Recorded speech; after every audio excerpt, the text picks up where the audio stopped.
two fielders out here in this power play are deep point and deep backward square, protecting the short for the short ball there.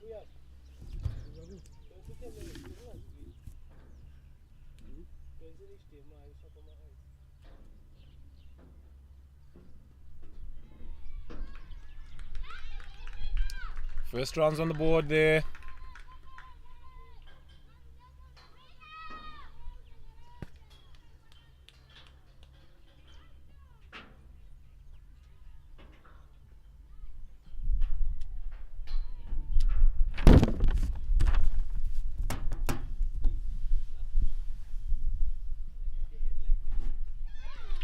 Dot ball there.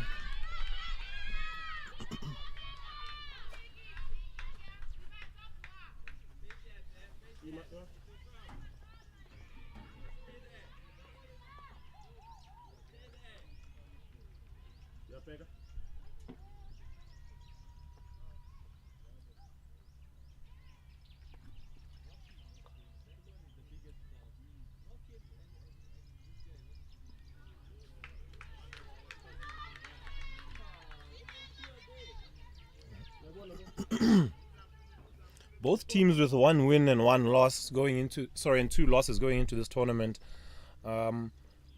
Nigeria finishing 4th out of 5 in Group A, and Malawi just above them at 4th position. 3rd position rather. Victoria gets off the mark with the drive out to the sweeper.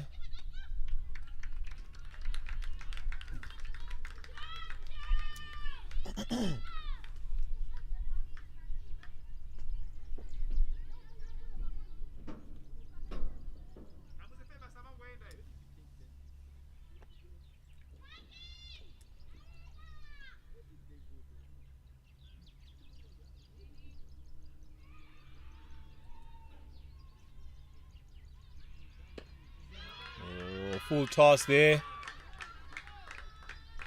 Dragged out to deep mid wicket for 4. Top shot there by Young Divine. 4 runs. Score moves to 7 without loss. You had a look at Nigeria, Jay, through this tournament? Yeah, I was pretty impressed. In particular from the feeling point of view, the commitment, and well, most of the teams, the commitment is there, but in particular Nigeria, there seems to have a little bit more umph to them through the field. Even in the process of misfeeling, I can see they really took it to heart. So let's assume that they still go through with this, well, the game that we'll say, well, for pride, they still put their body on the line and make a good fight of this. Nice. That's the end of the first over there. Nigeria getting 7 without loss. Yeah, the Malawi team is very small in stature, but they're very big in voice. You can hear them loudly on the field.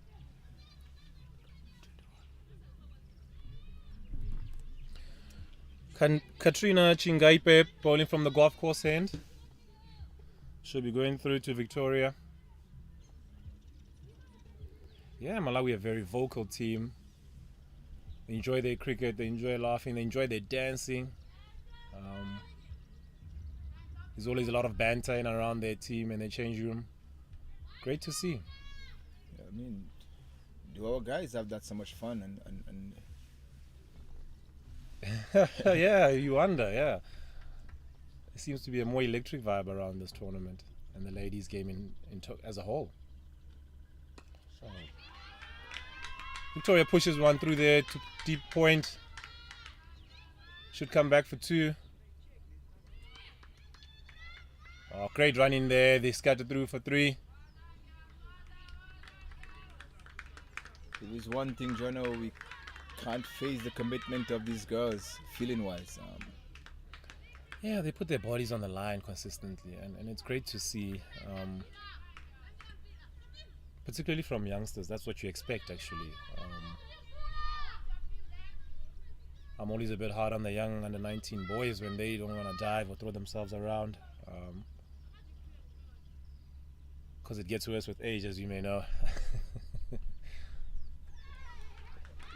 Yes, Johnny, I think you get a bit smarter. Yeah. I think that's what your youth must be used for. Throw yourself around. Because when you get older, you do like my colleague James. You spend your time mostly in the slips there.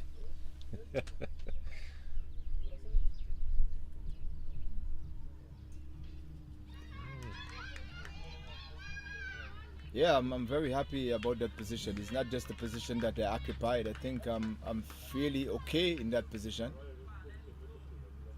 For 18 years, John, I've only put down 6 catches. Yeah, it's quite a specialist position, really. It's not for everybody.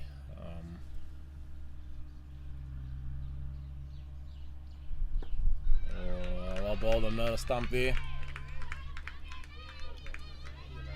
You know, we old cricketers, we like to brag a bit in some of our achievements. And I was very proud to be a slips fielder, even though I was throwing in there.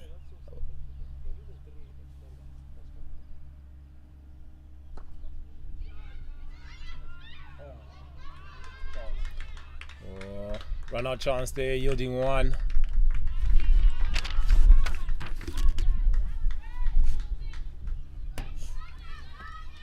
Yeah, we were very lucky to have you in the slips there, Jay, for a very long time. You see around the world today that it's a very, very specialist position, and you need to take those because most of the wickets are top order batters that nick off against that new ball. So you need those chances to be taken. We're very fortunate to have you there for a very long time. I never particularly enjoyed it. I was thrust in there as well. I never knew where to look. Should I be looking at the ball, the edge? That was always confusing for me. But nice when you take one. That's the end of the over. Second over, 11 for North there, Nigeria. Yeah, it's lucky when you take a few. I remember some of those catches. I just make an effort and the Lord take care of the rest. I think it was more than luck. You really worked hard at your slips catching. What I found quite interesting was when I started seeing fast bowlers in the court and doing very, very well. Jimmy Anderson and Tim Southey are the best I've seen in total in that position. And so I found that very, very intriguing, that wow, anybody that really has the hands and technique and wants to work hard at that position can actually master it. Well, there was a few reasons why I actually become a slip fielder. Clean ball there, Malino getting a wicket there, going through the defenses of Divine. Nigeria go 11 for 1.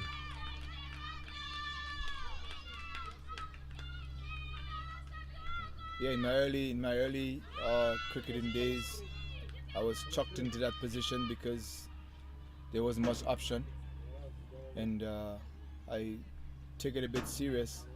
And another thing, because I was bowling so much overs in the 50 over game, it was very hard walking back down to fine leg, so I had to find a position.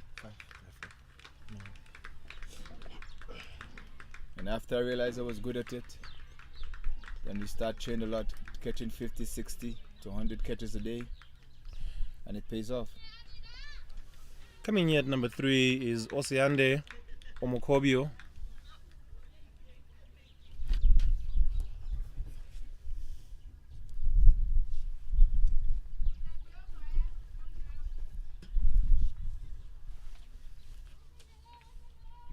But Jono, you have dropped a few in gullies, I remember that, but you never dropped anything at backward point. I'm wondering what's the difference. I think backward point is also a very specialist position. The ball is more unpredictable. It slips, you watch it from the hand off to the wicket to the bat into the hands. Yeah, look, I mean, I'll be honest with you. I think even the ones I took at backward point, I felt I was a bit lucky there. They kind of stuck. Just that entire cordon area leading up to backward point, I found it difficult because I've always fielded in front and on the boundary. So it was always either mid-off, mid-on, covers, and then on the boundaries. So that's the exposure. So I got exposed to the cordon and backward point area very, very late in my mid-20s, I think. And I really did struggle. Like I said, gully, I was like, oof, seeing the ball too late. Sometimes trying to follow it from the bowler's arm, which is, I don't think, the ideal way to go about it. Malino's found a very nice rhythm here. Yeah, I think I kind of figured it out at an early age also. Um, it's easy to fall asleep in the Slipsum Gully. Backward point, you move a lot, I think, and you like moving, so I think that was the difference there.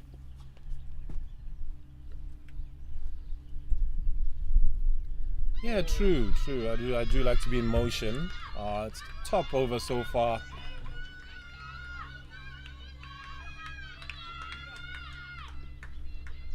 I Should be remember, looking for a maiden wicket here. yeah, John, I remember I fell asleep a couple of times, and a couple went through the hands and stuck in the arm, stuck in the armpit. Yeah. Yeah, well, slips was the worst in these winter night games. Really, I never wanted to be there at all. I wanted to be grazing. Oh, she spoils the maiden wicket there. Concedes a wide.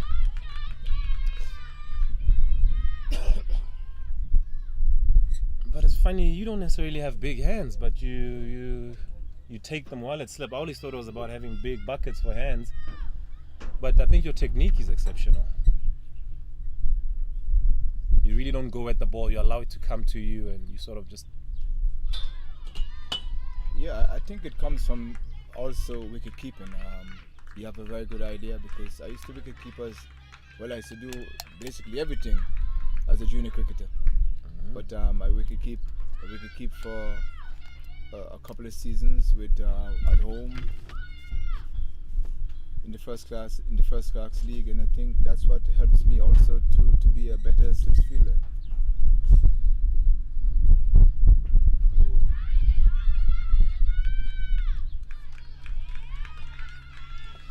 It's end of the over there. Nigeria 12 for 1 after 3 overs. Good day for cricket, Johnny. Yeah, there's a lovely calm sort of breeze that is cooling things out there for us. But I can say that in the sun out there, it is extreme.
bowlers, these Malawian bowlers.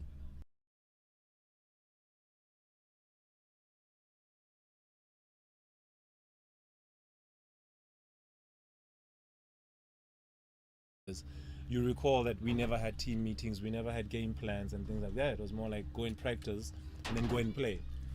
So I think cricket is a bit more professional nowadays. There's a bit more structures and game plans are coming into it. And at this age, I doubt some of these girls will be exposed to a game plan per se. They'll have personal game plans, but from a team point of view, there'll be general messages. It's not necessarily like tactics. Malino continuing here at the university end. And that was something we fought hard for. That, like, guys, we need to have specific roles, specific players. We need to know what we're trying to achieve as a team. Whereas before, it was just the game plan of, no, okay, you go out and score 300. How are we going to do it? We never knew. Single there. Yes, Johnny. I think, not blowing my own horn, I think that's the reason why I stand out a little bit above the other bowlers. Because I was very calculated in the sense that how I planned, how I go about, the way I approach the game tactically, the way batsmen pick up their bat, and I'm always searching for information. Is that something you can coach?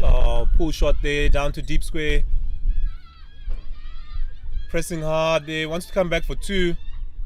Does very, very well there, Victoria. Returning to the non-strikers and Divine also pushing hard there to come back. Yeah, Jay, like I was saying, is that something you can coach? How do you teach these young ladies to be aware, or young players, some of those bowling skills? And what messages are you saying to them?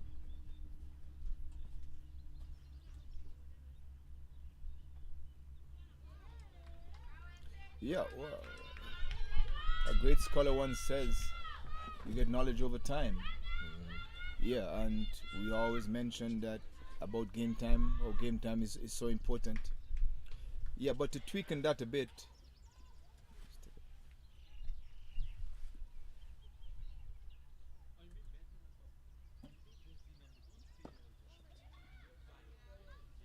Punch off the back foot there, down to extra cover, coming back for 2.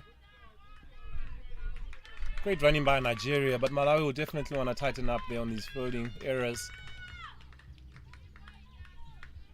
as you said, Johnny, some of these skills and knowledge wasn't taught.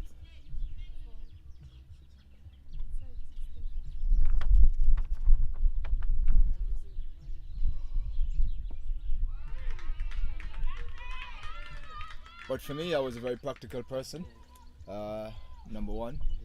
And number 2, I'm very aware of things around me. As you know, I have a psychological edge when it comes to some things, and that because my observantness. I observe a lot. Even in life, I can walk down the road, Jono. Top shot there for 1. Pushing hard here. I can go down the road and I can tell you almost 10, 15, 20 people that pass me. If I see them in the next 2 minutes, I can say, I just passed a gentleman up the road. But to answer your question, basically, I think this should come from management. How do management teach these things? By get them into game scenarios. Game scenarios, like you set the field up, get batsmen come in, and yeah, you try to instill some of these things with them. You wouldn't learn them overnight, but some of them will come automatically. Nigeria 27 for 1 here after 5 overs. Bowling change at the golf course end. Captain coming in here, Sungeni Kanaji.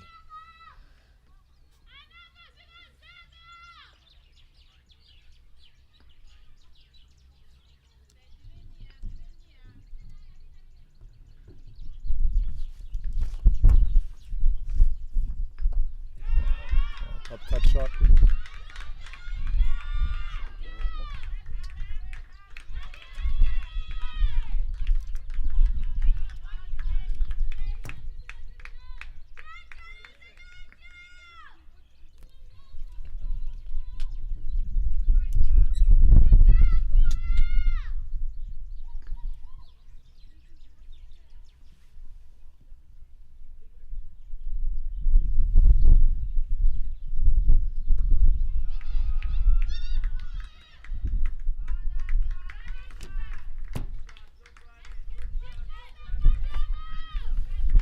Yeah, if you'll note there that they've taken 2 singles to backward point there is a sweeper, so that's not ideal. She'd want to be press coverage a bit and come in a bit there to save the one, because then she's got cover even if it beats her.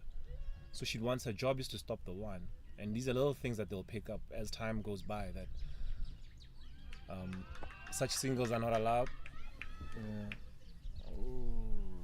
Wide runs there, going for 5 wides. Keeper will be very disappointed there. Not an ideal start by the skipper. Kananji struggling to find her line and length here. So it's the little things. Of course, when we were younger, we never knew that such, when there's somebody sweeping and covering you, you have to be pressed deep. And unless it's a serious hitter, then, there is no point really. They're looking to hit boundaries, so then you can sit back a bit on the 30.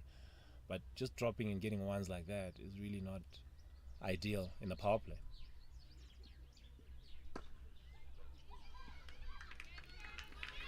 Yeah, Johnny. Just to add to that a bit, what I usually look for, in particular when I'm in the outfield, close field, I look at the batsman reaction in sense of foul defense, attacking stroke. You can another wide here by Kananji. She'll need to tighten up here. Yeah, you can pick up that intent as a fielder. I've seen you at backward points so many times that as soon as a batsman about to play a attacking shot, the way you dropped those 2 feet and bend your knees, you understand. And you used to walk at that finger and say no. Yeah, if he drops it in, I'm sprinting. Those the 2 poses that you're trying to hit, really, to make sure that you're stopping that single. And even game awareness, you'll note here that the opener Victoria has been a bit more orthodox in her method and approach today. She's just looking to play the ball on merit.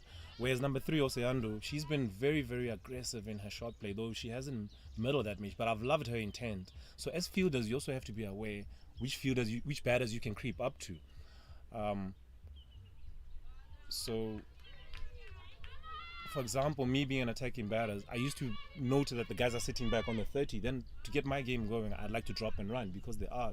Then when they come in on press, then I try to go a bit harder. So you can also play with the field as a batter in that sense. But Malawi would want to press one of the batters and make sure that they dot her up as much as possible because she's not showing as much intent. And then the one with intent, you'd rather give her one. Another shot of intent there by Oseande. Yeah, you're right. Now I think now they should just squeeze it a little bit to get about that ball in for the other batsman. Yeah, so with the current Victoria being on strike, you'd want to make sure that your point comes in, everybody comes in, and you press them as much as possible and get as much pressure and dots, and hopefully the error then will come from that. Check, she's a classical player there. Lovely shot there through the offside. Oh, misfield there. We're going to come back for 2.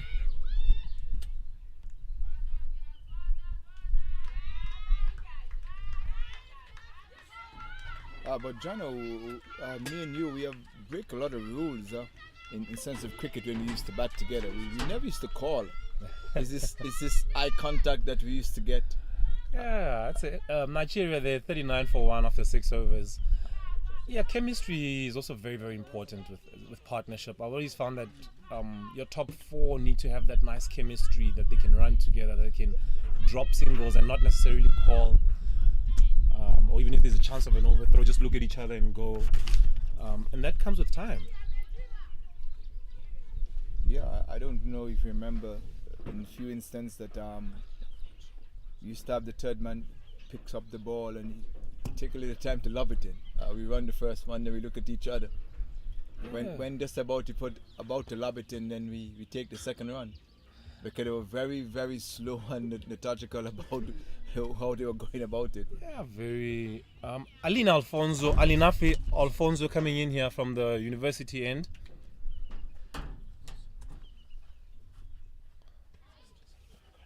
Not an ideal start. Alfonso has a very good tournament for the Malawians.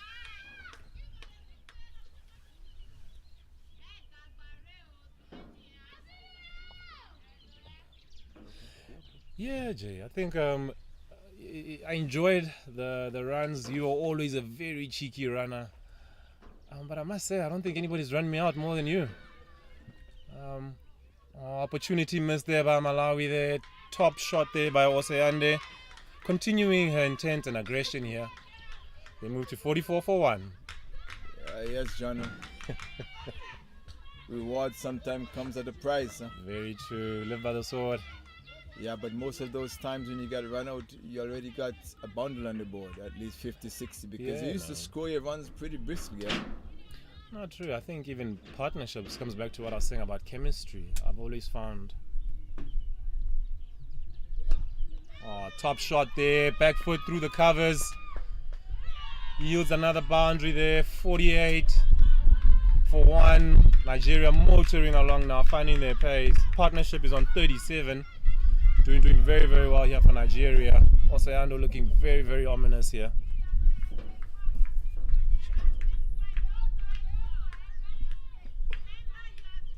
For example, some of the successful partnerships I've had at the top with batters would be someone who complements. For example, maybe a person who plays the cut well and plays well off the back foot because I'm strong on the front foot.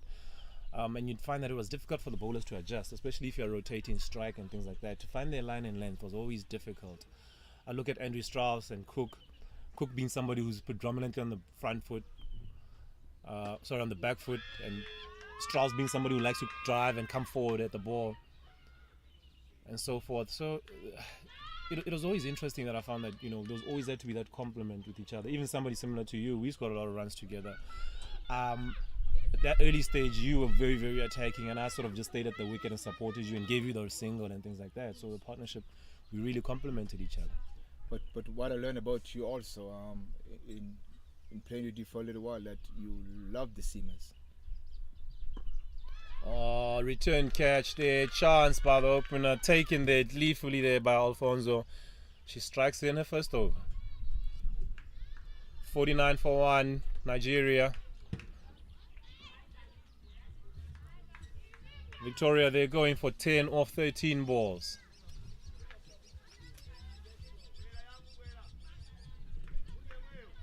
Yes, Jano, you seems to love the seamers a bit. You never have much respect for the spinners.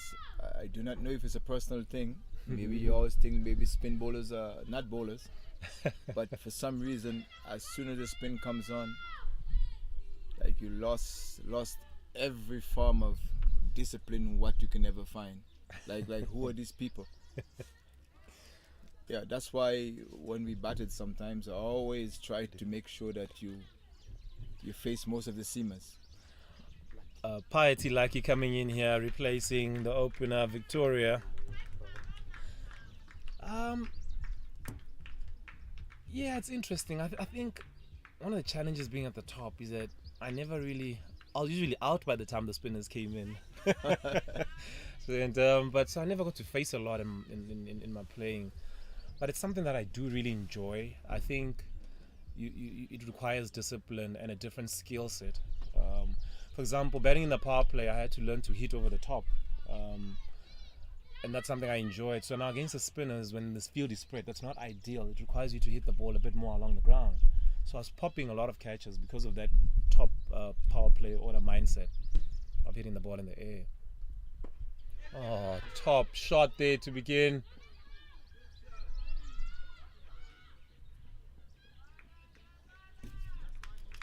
Two runs here for Piety. Great start by her. She looks like she's going to get into her work very, very soon here. But over the years, Jano, there's something that maybe this is the right time to ask you this question. I never actually figured out.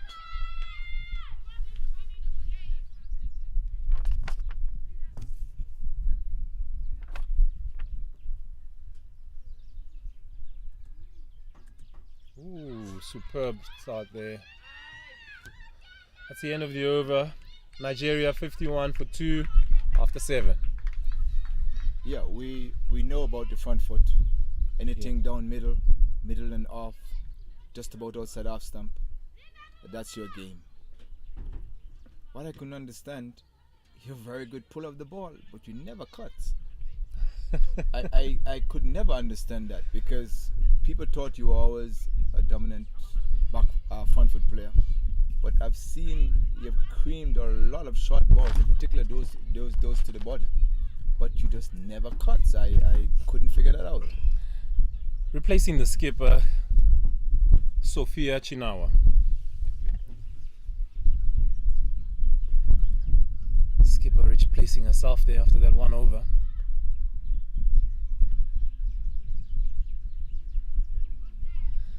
Yeah, I'd like to tell the story. I never really used to play the pull shot when I was younger either, but one day, because we had, I think, the fastest seam attack in the country at the time when we were playing for Afro Indies, you and I think you got all the seamers and you told them to bowl short at me, and I got pinned a bit that day, quite a bit. It was very nasty, but I think it really developed my pull shot from that day. You forced me into playing the pull shot. So I think similarly with the cut, it's just a shot that I've never really worked at until recently. So, but it is particularly like in spinners, I think it's a very productive shot to have, and very important in the armory to make sure that you're hitting that sweep out there in the deep. So it is something that I'm putting in a lot of hours in now, just to make sure that it can be as productive, because like you're saying as well, it's just an application issue. Oh, superb. Yeah, I've been around you for many years now. How long? 17, 18? Yeah. We've been together. We've played together for 11, 12.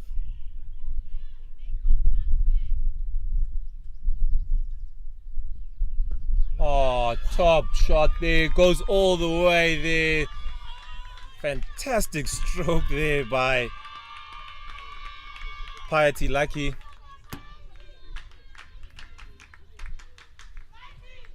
Piety's been positive from ball one. She hit one over the top down to deep cover, showing some intent. That one goes massive there. 59 for 2 here, Nigeria move to. I think it's important that she keeps being positive and trying to express herself. Yeah, it seems like she's playing pretty freely in this game, maybe because there's not too much significance in winning. Oh, she goes bang again. Another 6 here, back to back here. Piety Lucky on the charge. 65 for 2 here. Yeah, I found that with young batters that want to attack, the best thing to do is just unleash them. Teaching them to be more responsible early on is not really the way to go, because then they play within themselves and they don't express themselves. So sometimes for young players, the best defense is actually offense. And I mean, if you can hit the ball as cleanly as that, just keep going. And typically, single there to fine leg. Typically what I do with young batters coming into a side I'm playing in, I'd even tell them keep going, get the license. I'll try and play the stable base for the side. I don't want to give them the responsibility early on, because they need to learn their craft, they need to learn their art and hone their skills. But while you're young, you want them to still have that fun, because sometimes putting too much pressure on them and asking them to play defensively, you're applying pressure and they don't really enjoy the game. But when you're enjoying the game and hitting balls, later in life you will play with a bit more responsibility and so forth. That comes with time, really.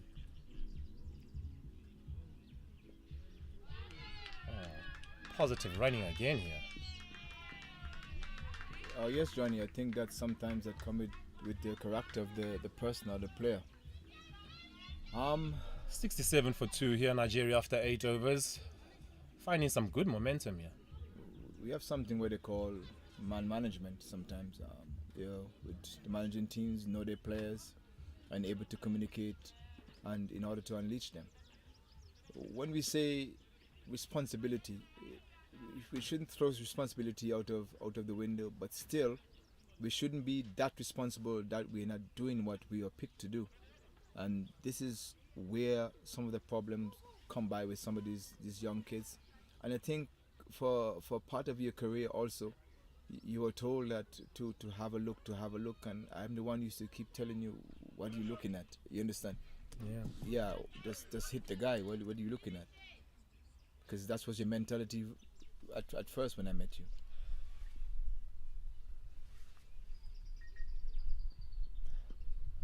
Yeah, that's another thing about development, because as younger players, we found that if we played a bad shot and lost our wicket,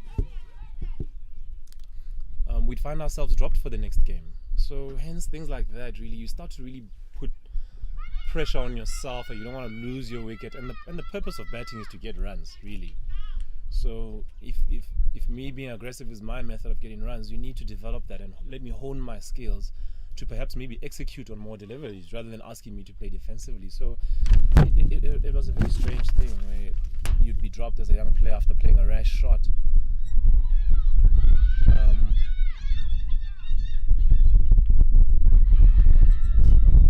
Top running there, very, very aggressive by the Nigerians, coming back for 2 there.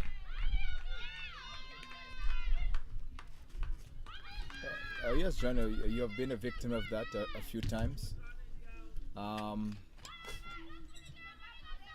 But we can't put it as part of cricket. We have to put it as sometime bad management. Yeah, true. Yeah.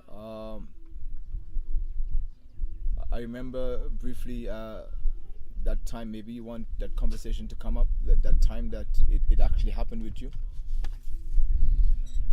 Not particularly.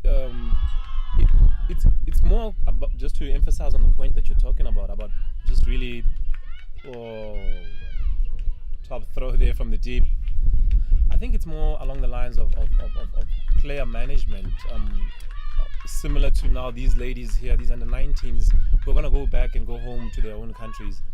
They need to be encouraged, they need to be developed, rather than sort of feel fear for their positions and things like that. And that's how you actually have a happy change room and a very winning culture. You develop that winning culture, and that's sort of even comes down to senior players, comes down to administrators that are running, coaches. We have to be encouraging towards these players. They have to feel like they can play similarly to what we've seen here today with Piety Lucky coming in and just expressing herself. That tells you a lot about the support she's getting from her side. And so young players need to be supported and backed rather than sort of top shot through the covers for 4. Piety Lucky really looking on fire here. 75 for 2, Nigeria motoring along. Yes, John, I honestly hope when some of these teams go back home, things are put in place for them to continue their craft and learn a bit more. As you can see here, there's not too much that they need to work with. It's just the consistency. Yeah, true. Yeah, I hope it's not Piety Lucky changing her bat there. After a couple of sixes, I wouldn't advise that unless he's cracked it somehow. No, I believe it's her partner or Sayande wanting another bat change. Yeah, true. Hopefully, when they get back home, they get the support from the change room to be positive, to develop their skills. Yeah, it's important for our viewers and listeners to understand some of these analysts that we analyze, and some of these things that we analyze, and basically it's just basically personal experience that we're trying to bring to our viewers and our listeners. Basically what they're not seeing and what they're seeing, it's just a concept of the game, the way we see it. It doesn't necessarily mean that we are always right, but our views, playing the game, understanding the game, that's what we try to bring in commentary also, just to share some knowledge with our viewers and our listeners, and through experience that we have had. Yeah, if for example, if you look at the captain there, Kananji, at short cover,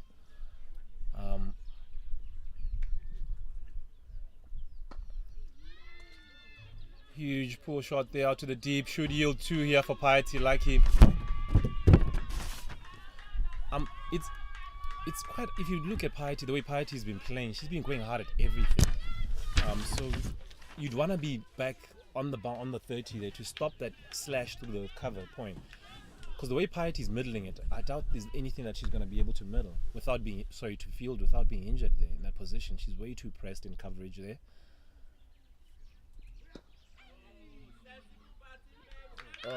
Just as I say that, she does stop one. But I'm not too worried about the single here to Piety. It's about the boundaries that you want to protect. So you'd want her to get a bit back. And by pressed coverage, I mean that she's really pressing on the batter there, rather than maybe staying deep there.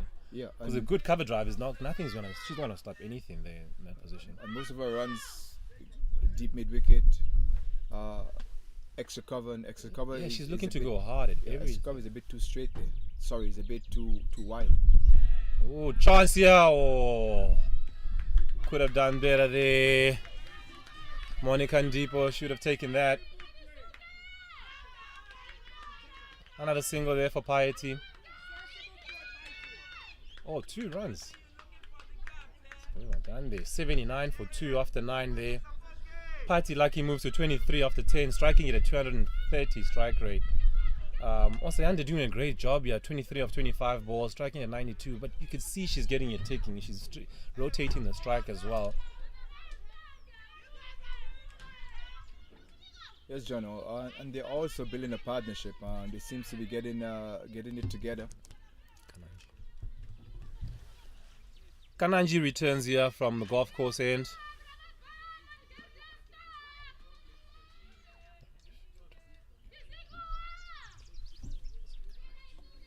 Yeah. She had a tough first over. She'd won similar problems here in her second.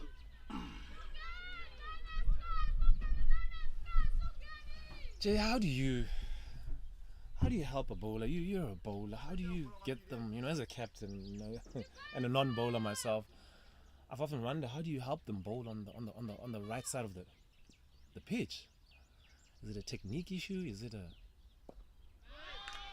well done there? From a keeping point of view, I could often see if a bowler's leading arm was a bit lazy or the head fell off. So as a keeper, I could give a bit of advice to the bowler and say, look, your head is falling over, mate, or just to help them. But first I look at the makeup of the player.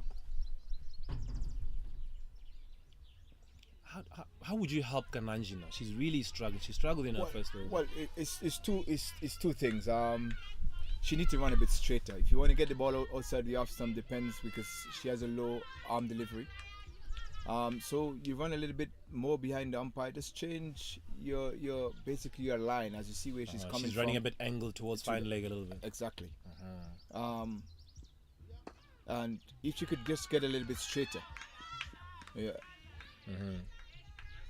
Yeah, now presently, if I was supposed to go to and just get a little bit straighter, run a little bit closer to the umpire and deliver, you'll get it. Sorry, can you maybe just help us with the straighter thing? You're talking like a bowler.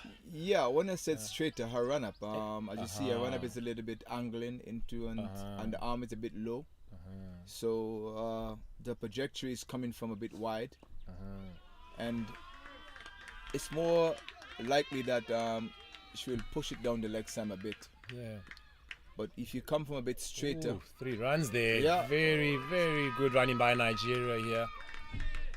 Moving to 85 for 2. Yeah, if you come from a bit straighter, then you could just make a small adjustments to your line there. Wow, Jay, that was very interesting. You pointed out things that I can't see at all. Thank you for that feedback. Very, very helpful. Oh, you're welcome, John.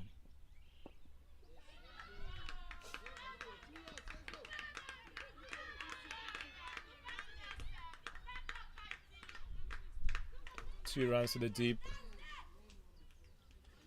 Yeah, and if I was supposed to take in the nets for a couple of days, first I would just work on the mechanics. Wouldn't try to change too much. Just try to get the delivery arm just a bit straighter and higher. And then if I can work on the front foot delivery, if she can get over that front leg a bit, which she seems to be doing quite okay. Yeah, utilizing all her height. Yeah, I think these are just the 3 small things that she could work on, and I think she'll get better in a hurry. What's your take on the front foot? Bent knee or straight knee? For you, like in terms of bowlers, what do you want to see? Clean ball there by Kananji.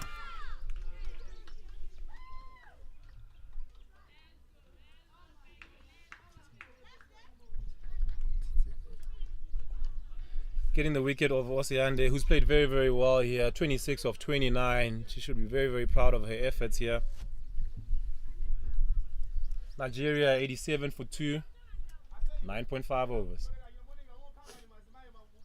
Yes, Johnny. To answer that question, first, first, let me say, this is just me answering this question is just my opinion. I know they have lots of experts out there.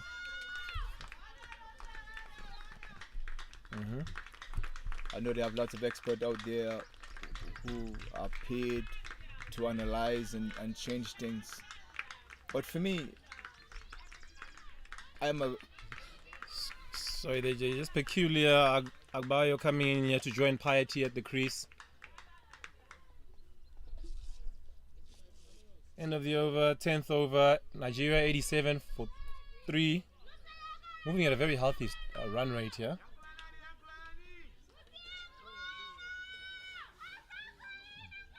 Sorry to interrupt, Jay. Yes, you're on the front foot. Yeah, for me, it's just what is comfortable. The couple of things that I take into consideration is the makeup of the bowler's body. A bent knee, sometimes there's not much you can do. The flexibility, and sometimes the bowlers are asked to change that. Yeah. And that's where it's wrong. As I said, you have to work with what you have. Yeah, if you can get them to change that and still being as comfortable and effective, that's all well and good.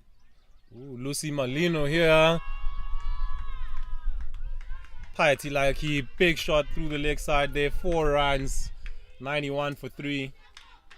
Continues to be very, very positive here, Piety. So you think it's more of a whatever suits you? Whatever suits you. As a bowler. Every makeup is different. If you can get the bowlers to straighten the leg a bit, it would help. Yeah. If I'm not wrong, you bowled off a straight knee, front knee, right? Oh, top shot again here to deep cow corner. 4 runs by Piety, 95 for 3.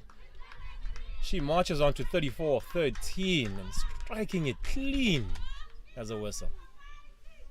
You bowled off a straight front knee, right? Yes, Johnny, that was easy for me. Yeah. I'm from the West Indies. I'm from Antigua. Yeah. I try to look at a bowler, for example. They say it's one of the reasons for that straight front knee is that you are utilizing your entire height. Whereas if you are bent, you're a little bit more. And I looked at someone like Jason Holder. He has a real bent front knee, and so did Sean Pollock. And they tend to be just fine.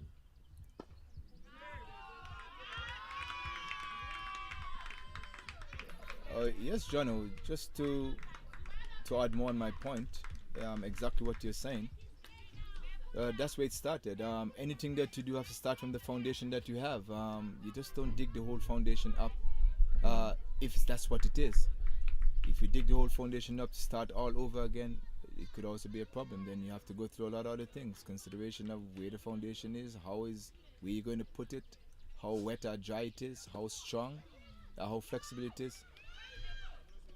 Yeah. So if you already have a foundation to work with, as I said, the word if you can change it, it is very beneficial. But if you can't, to work with what you have, the bent knee basically is how you get the follow through.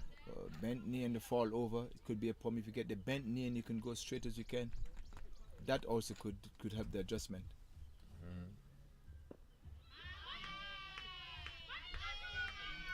But for me, coming from the West Indies, I watch a lot of Michael Holden. Even though he was my favorite bowler, Sandy Roberts. We used to give him a name from the village. We used to call him the Demon. Ooh. I think similar to Lucy Malino here, when I look at her coming in, I spot now some of the points that you were raising regarding the angled running. She's coming in and she's almost running towards fine leg, and she gets really tied into the stumps as well. She comes over the top so nicely and she has a straight front leg, but she almost pushes the ball. It's almost always coming this way. I'm not sure how she gets it onto the offside sometimes. She's doing a lot of work at the pivot area there, through the crease there. She's doing a lot of work to get the accuracy right. Whereas, like you were saying, maybe if she could run in a bit straighter rather than angled. Yeah, and to add to that piece, which we didn't finish, was just the wrist. Wow, she's coming over the wicket here. This is the first I've seen this entire tournament. She's been bowling over the wicket. Sorry, around the wicket. Interesting. Wow. Clearly she felt that she was not getting her angles right in that delivery. And she needed to sort it out. 98 for 3, 11 gone. Nigeria doing very, very well here. What kind of target do you think they're looking at now, Jay? Nigeria, psychologically, hopefully 150. But yeah, I'm sure the spectators around would also want to see Piety like he continue and get a really big one here, go deep into the innings.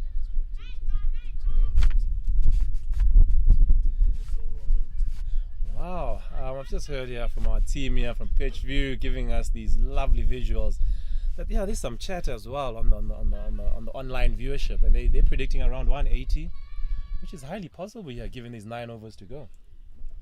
Yeah, well, you asked me what I would like to see. Just a minimum of 150. The reason why I said 150, I was hoping that Malawi would have a chance, something to look at. You always like to see a competitive game, in particular among the girls. True.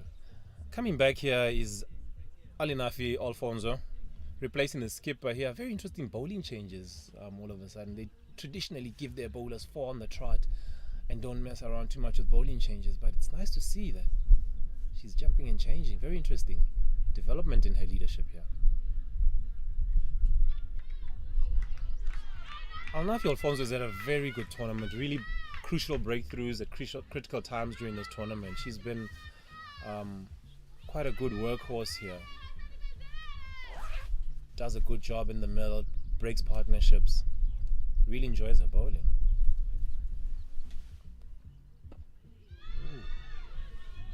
Piety there, giving a chance. Single there. 100 up here. 3 down. Nigerians will want to push on here and really, really get a big one here.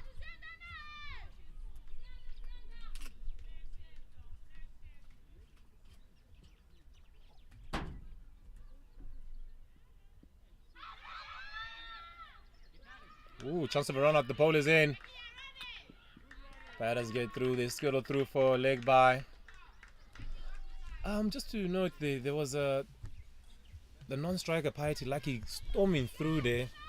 That's something that comes to mind when I used to bat with you. You really didn't want to be at the non-striker's end, and whenever I got 3 dot balls, I felt a lot of pressure that you're gonna be herring down the next ball. You'll be, oh, top shot there. Piety goes through the square side for another 6. 107 for 3. Nigeria going well here. Piety moves on to 42 of 16 balls, striking it at 262. I think sometimes, Jono, it was psychological for you, and used to bear down on me. When it says psychological for you, sometimes you just decide, oh, let me just give it a break. You just stop playing, and sometimes you wouldn't stop playing. I can see you can go shot a ball some of the times.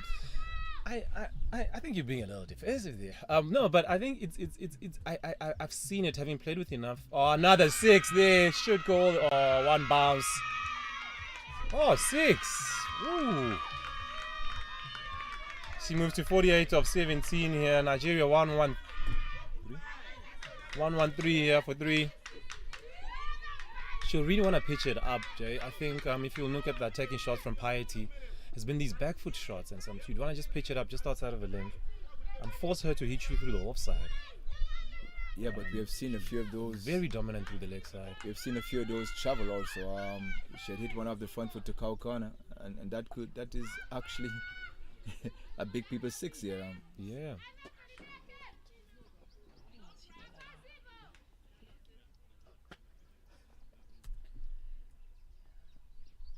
Ooh, that's exactly where you want to be to her. Back of a length outside the off stump. Yeah, back of a length outside off stump. I think you want to hit that mark.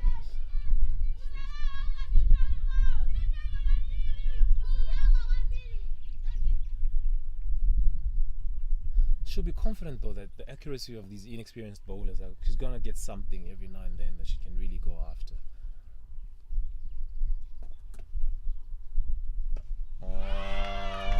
She goes bang through cow corner there, brings up her 15, just 19 balls. Exceptional knock here by Piety Lucky. Sensational knock, fastest 50 in the tournament, just 19 balls there. 117 for 3 after 12.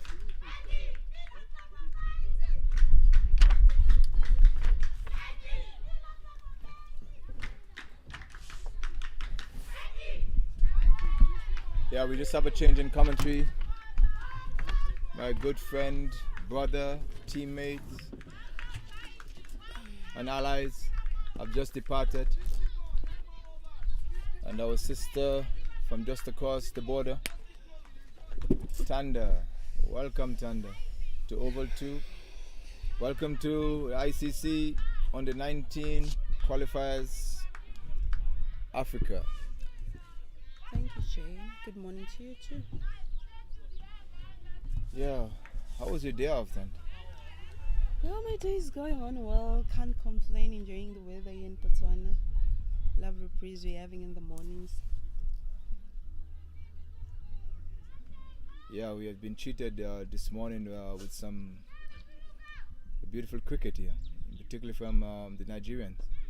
Yeah, exactly. Patty like the captain of Nigeria, taking control of this game, destroying the bowling attack of Malawi, attacking every bowler who is coming to bowl for the Malawian team, and getting the fastest half century in the tournament. Impressive batting from her.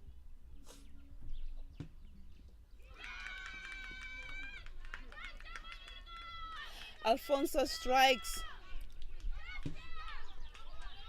Oh, sorry, it's Monica Ndipo strikes. That brings the end of the innings of Peculiar Agboya.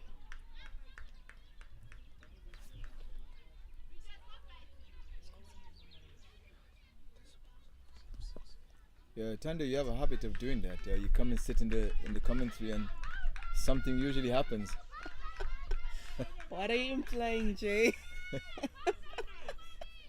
You're a bearer of bad news, then. We have done a lot of commentary together. Every time you come and you sit here, Something happens. something happens. It's a game of cricket, Jay. Obviously, something has to happen. So with that wicket falling, the score is 117 for 4 after 12.2 overs. Riakat Abdul Razak, new batter in the crease for Nigeria. Shout of an LB. The umpire says not out.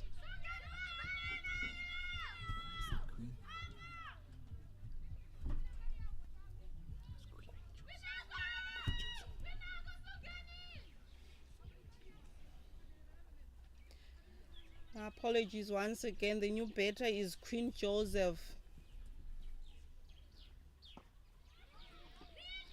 Sorry, Tan. I didn't mean to distract you. You brought some negative feelings with you here, but I still think we'll continue on a positive note. Tanda is a wicket taker, you know that. It's a game of cricket, Jay. Obviously, something has to happen. If the batters are not scoring runs, obviously the field side has to take a wicket, and that's what happened. They took a wicket. Tanda, be careful.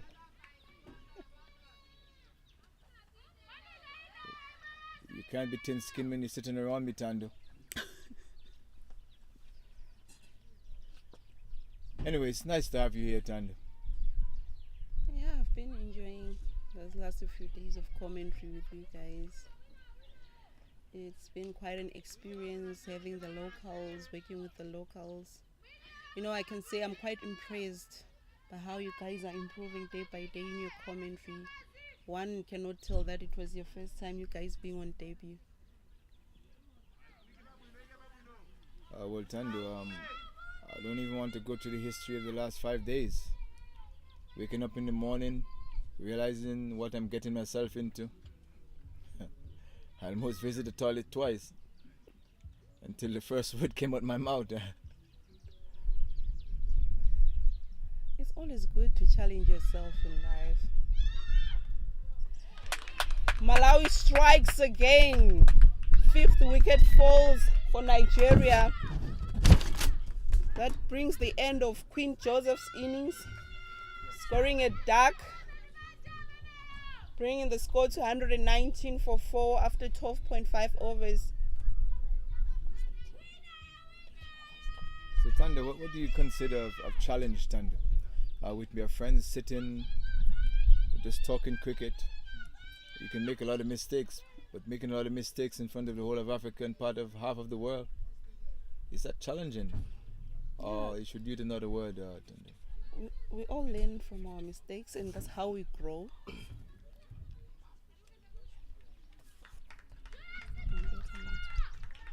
Nyobeta in the crease.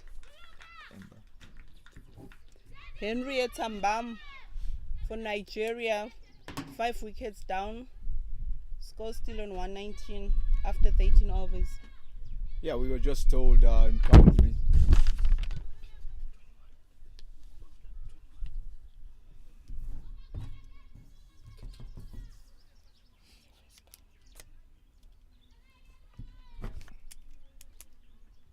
Stand.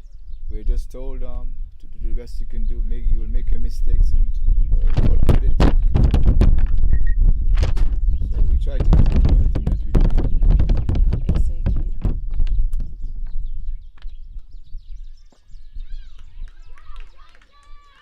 Katrina Chingaipe from the golf course end. But I hope our viewers could accept our faults. But this is not all about us. It's all about our young ladies here. The avenue, the roads, and all the doors and windows we have opened for them.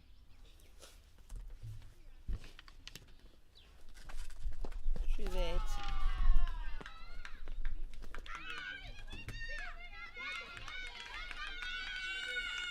And she plays it to the lakeside and they take a single.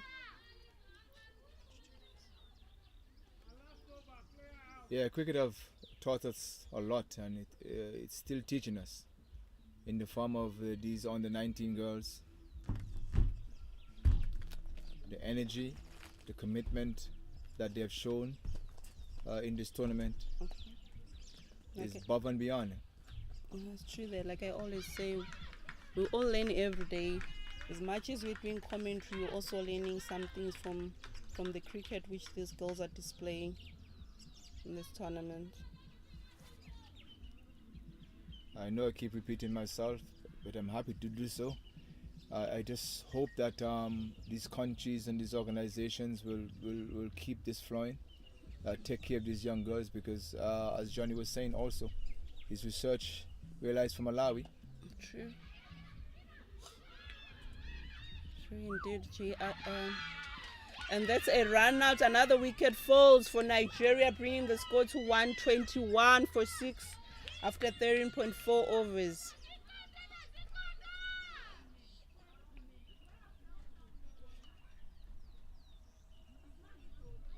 Estando, they're only going to be missing one player for the next 2 years, and that is good. Mm-hmm. As I said, I hope that Malawi Cricket Association can keep this going and put a little bit more interest, a little bit more investment in our young sisters. Exactly. We are here basically to show awareness. I think we got that out. We are trying to promote as much as we can. When I said as much as we can, with the limited resources that we have. Miracle Imimole, new better in the crease for Nigeria.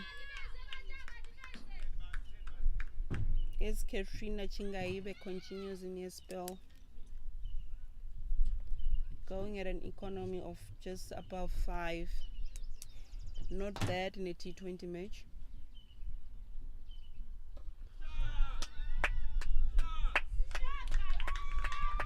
And the captain of Nigeria hits another 6 here She's on fire, Jay. Like, I mean, where was she these past games for Nigeria? It's like they've just had a new player in the side. Well, I don't know, but better late than never. She had showing us something here that we all wanted to see at the first place. I think she was also singled out of being one of the more interesting players in the tournament also. It's just that now she's coming to the forefront.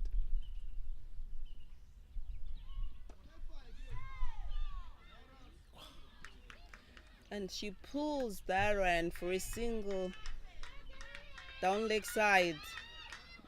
You know, I like the confidence that she has today. She's playing out of the shell. It's like she's just a new player just from nowhere. Yeah, just excuse me a minute there. That ball was creamed down to mid wicket. Did you see the stop a while ago? That was shocking, huh? It was. It was.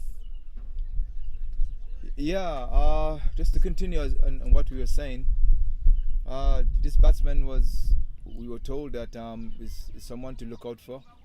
She didn't have much success in the earlier games, but it seems now she's putting it in the forefront now. Exactly, like if you have been following the Asia Cup, Virat Kohli seemed to be struggling in the first 3 games which he played, but last night she played brilliant innings of 122 not out for India. Virat doesn't struggle. King Kohli, he just have off days. We all love that player. That's a player I will drive 500 kilometers to go and see any day. Exactly, and it was so good seeing him back on form. Yeah, we here in Botswana, he's known as King Kohli. And Petty moves to 68 after hitting another 6. And that brings the score to 136 for 6 after 14.2 overs. Thunder, you know you're aware in cricket that some of the players, they're allowed to have off days. Just because he's King Kohli. Just because he's King Kohli. Well played. Good cricket here being displayed by Petty Lucky. Yeah, it's amazing as a player that loves the game, how I like to see some of these players. You know, some of these players, I wish I could see them every day. I wish that my life was like that.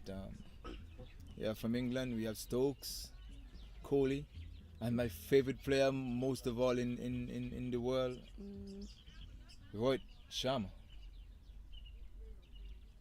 Only if our brother could really get his body together.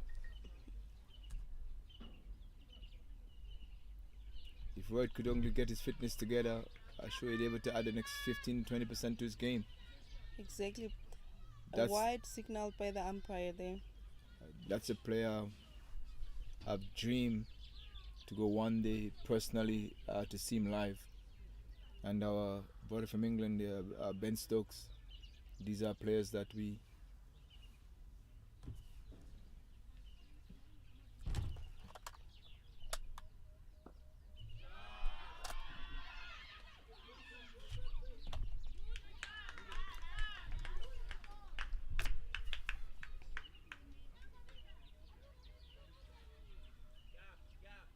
Morning cut Ndipo continues from the UB end.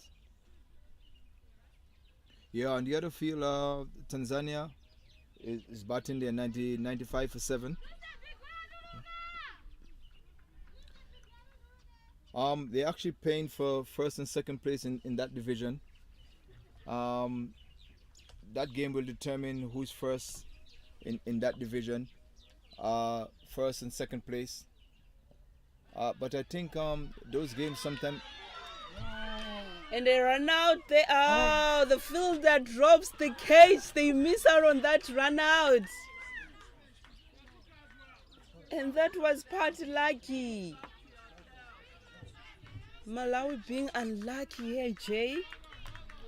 Yeah, it's the first. It's unlikely for Nigeria. The communication between the wickets has been very good. In fact, They took this game by the scruff of the neck. It was very unusual to see that bad communication between. And look, it seems like he's going to have a next one here, unfortunately. Yeah, is it? I can't say it's pressure, Thunder. I just think that these batters are just a little bit nervous in the sense that, yeah, they're looking maybe to build a big score here. Exactly. I'm sure Miracle is trying to give Petty Lucky more strike. Since she's now seeing the ball like a football, she's attacking every bowler who's coming into ball for Malawi. Look at those figures there. 69 from 27 balls, hitting 4 4s and 6 6s. Going at a strike of above 255. She wasn't wasting time there. We all see some of these exceptional players in under 19. We saw a few from Rwanda, a few from Namibia, and even Uganda themselves have shown us they have players that we can look forward to see in the future. Exactly. Sungeni Kananji, the bowling change for Malawi. Bowling 2 overs, considering 20 runs just for 1 wicket, taking economy of 10 runs per over. She's struggling today, the Malawi captain, Jay. Yeah, we and Johnny we're just thinking about some of the things that some of the adjustments that she can make as a bowler. What a feel! Deep mid wicket there again. The commitment. Tando, were you a good fielder at any stage? Would you be putting your body in the line like that fielder, the number 17 for Malawi there? But not with my feet, Jay. Not with my legs. It's risky. This is what we are talking about, the commitment of these kids. I needed my legs to play. So there was no way I was going to stop the ball like that.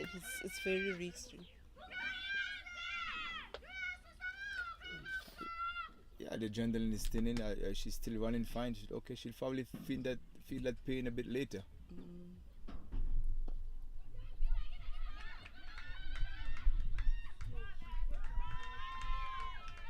Yeah, Tando, these two new batsmen seems to be having a little problem communicating with those quick singles. Yeah, it shows they've not better together. Maybe in games for a long time, their communication is very bad.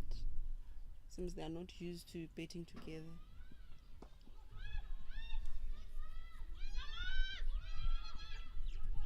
Petty Lucky continues to destroy the bowling attack of Malawi. Yeah, maybe she's just trying to turn over the strike to the in batter. Besides, there's nothing to lose. Even if they win this game, the both teams are out of this tournament. But brilliant innings from her. Tanda, pride is a lot. I always think pride in a person's 95% of life. If you don't have pride, or you don't believe in something, there's nothing to fight for. So pride is a lot here. Amen to that, Jay. And you see that Malawian captain continues on her 3rd over. And she's really, really struggling. The umpire calls a wide. To the leg side. I mean, she's bowling to a left-hander. She's struggling on her bowling. Why not bowl at an angle? I think that might work for her.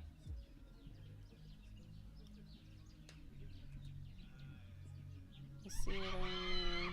Pitching down leg. I think if she runs at an angle, Jay, what do you think? Because she's bowling to a left-hander. Already she's struggling bowling to right-handers. Yeah, I don't see the reason why she has to bowl straight closer to the stumps. I think she must just come at an angle. Better bowl. But Tando, we have to take into consideration she's only 16 years old. And she have just started the game not too long back. So we can't be too critical. What I think we should look at, I do not know why the Malawian are not sending some instructions. As far as from the officiating point of view, they seems to give these players a little bit of leeway send messages and make some adjustments. In the dugout, the coach or the managers should try to help to assist her. 16 over balls, the score is 144 for 6. Monica Ndipo continues from the UB end.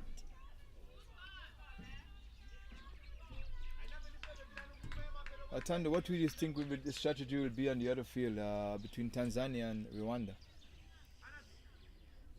Would you think they'll be trying to avoid Namibia or Uganda? Someone is trying to come second and not first?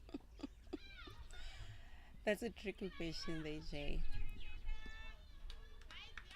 But as they say, to be the best, you have to play the best. Why try avoid any team in the tournament? Perfect answer, Tan. Perfect answer.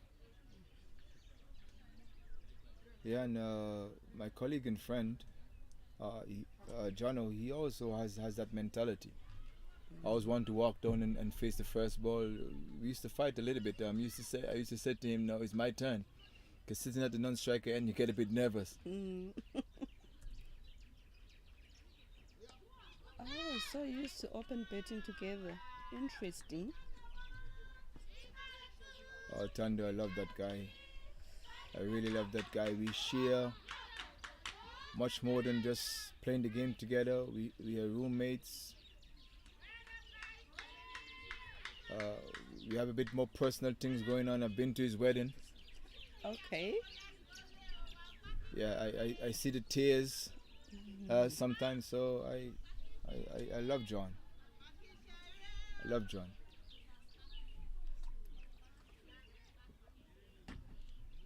He's one of those guys of my heart. Yeah. So with that boundary, it brings the score to 150 for 6 after 16.3. I reckon the score here will be like 180 plus. Yeah, probably more, but I was hoping for the Nigerian to be restricted to about 150, give Malawi something to look at. 180. Sure. See, Malawi team, they're not doing themselves any justice. Yeah, I mean, 180 like, with a little bit is a hill too high for Malawi.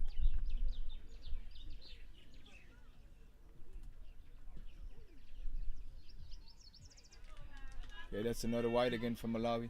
Early on, Tanda, they were on line, they were on target. I guess they're succumbing to the pressure of the Malawi batting. Sorry, of the Nigerian batting. Yeah, exactly. With those runs ready on the scoreboard, as they say, cricket is a mental game. I'm sure now they're being pressured on how they're going to chase that score instead of just concentrating on their bowling innings first. That was a swing and miss. Where is the keeper throwing the ball? All right, we have seen something here. You could keep her through that very blindly. At roughly about 16 meters away from the stump. What was she thinking, Tan? I'm sure if you had noticed, the moment when she picked up the ball, the helmet kind of covered her eyes, her face. That was brilliant fielding there by Malawi. Messi Kundim, Sophia Chinawa. Yeah, we've been blessed with the cheat of fielding here. We cannot understand the wides that they're bowling now, but we can congratulate the fielders. They put their body on the line in so many cases. Exactly. 17 overs bowled in this inning. The score is 155 for 6. The captain of Malawi to finish his spell. Singeni Kananji coming from the golf course end.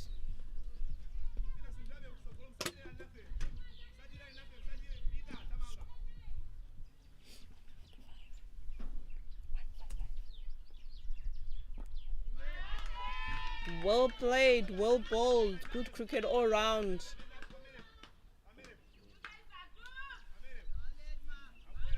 So Jay, you were mentioning that you went to John's wedding. Yeah. And you saw the tears on his face. Yeah, it's funny.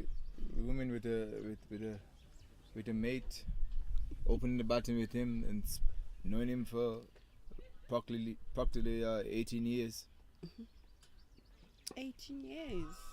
Yeah, or more. What a commitment again. I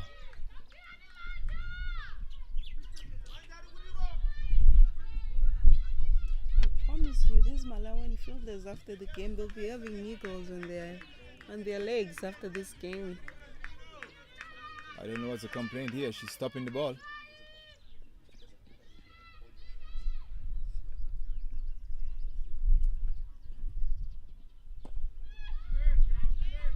Well played there.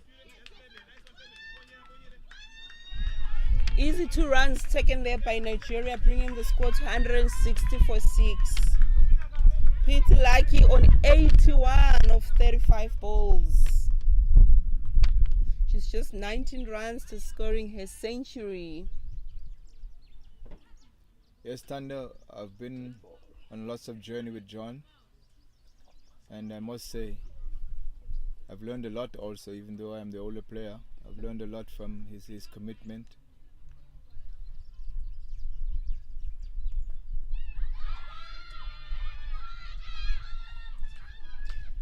Yeah, I've learned a lot from his commitment and his value in life. Yeah, I also heard you guys, you were the tidy ones of the team. How far true is that? Yeah, well, that came from me, I must say. My mother was a no-nonsense woman. You have to keep your room clean at all times. So that was well played over long off, and it runs all the way for 4, bringing the score to 164 for 6. Well played there. Pretty lucky. yeah, my mom, I was a mommy's boy. My mom usually was a very tidy woman. I think it stems down from that. So whenever I travel, doing my basic life of living,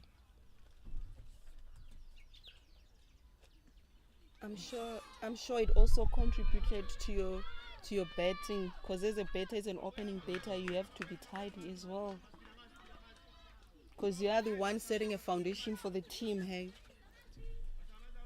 yes.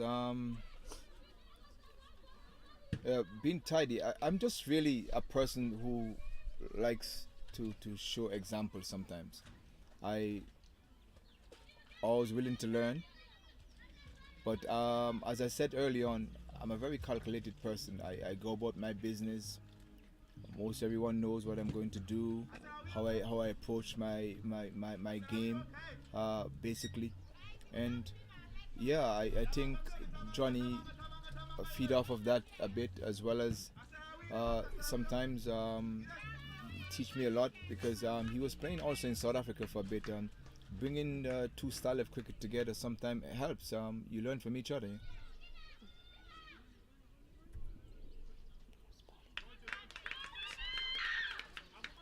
Monica Ndipo continues from the UB, and the score is still 165 for 6 after 18.1. Well, I almost getting my wishes here, Tanda. If they could restrict it just to probably the next 10 or 12 runs, it's something to look at.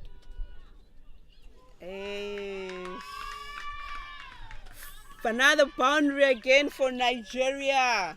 They seem to be cruising. 169 for 6 after 18.2. It seems like the viewers are going to be right. They're going to be hitting 180 here.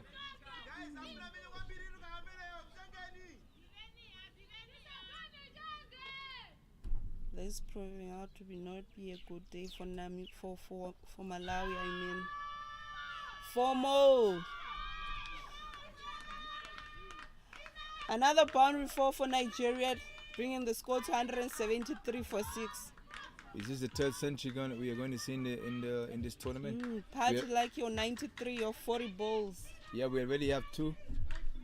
But I think this one is going to be the quickest century scored in the tournament. And more boundaries. Yeah, it was a cheat to watch.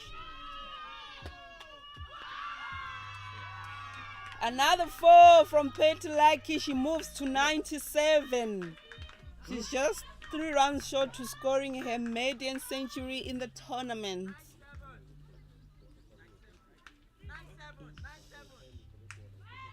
I'm sure that this is going to be like her innings to remember in her career. Yeah, these landmarks, you never forget them. You sit and talk about them a lot. I was fortunate to have a few in my cricketing career, and those memories stuck with you forever.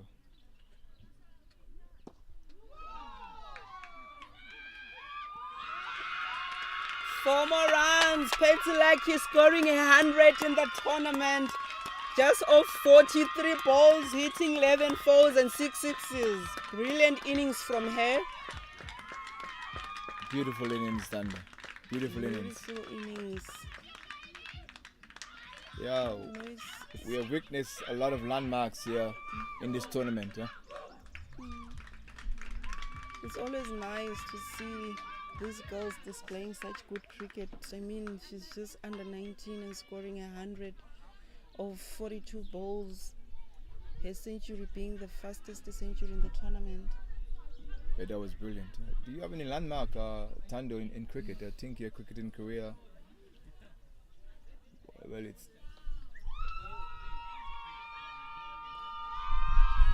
Petilaki being unstoppable here in this game against Malawi. 19 overs bowled. Score is 185 for 6. Are we going to see another 200 here? Yeah, I think we need to elaborate a bit more on what the innings she have played here, Tando. At the age of that young, 17. Yeah, we all have seen something here very spectacular.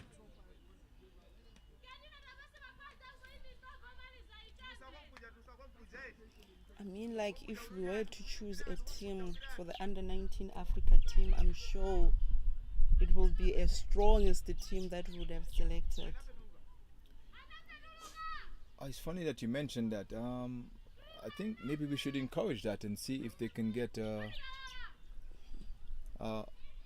maybe a tournament 11, a tournament 14 or tournament 15. I think I'll put that to my peers and see how they feel about that. I don't know. Are we all voting for that? I am definitely voting for it. Okay. We'll put that to our peers and see if we can get a tournament 14 or tournament 15. Yeah. It will be nice, hey? Yeah. Tando, that's why I like working with you. So much brilliant ideas, but you're still evading the question. Yeah, do you have any landmarks in cricket, Tando? Obviously I do, Jay. Do you know I played for Africa in the Afro-Asia Games? That's not the question, Tando. That says a lot.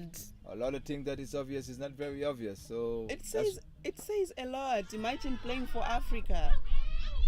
It means I was good in my betting, Jay. What do you think?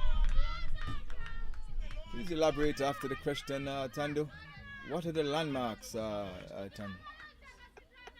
I think you should Google them. And you'll know. This relationship, it seems that we're going to have a divorce now in this relationship. Tando can ask personal questions I can't ask.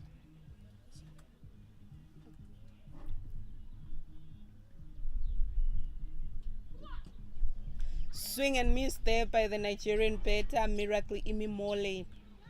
3 balls left in the over to complete the innings of Nigeria. Our viewers out there, you're listening to ICC on the 19 Women's T20 World Cup Qualifiers Africa. In the lovely city of Havieron in Botswana. I'm sitting here with my colleague, friend, and mentor, Tanda from just across the border. Tanda, it's fun working with you. Most of the times. Okay. And I enjoy working with you, Jay. I mean, like, it's like the tournament is ending on Sunday. So we just left with 3 days for me to go back home. Yo, I can say, as much as I've enjoyed working with you guys, I miss home.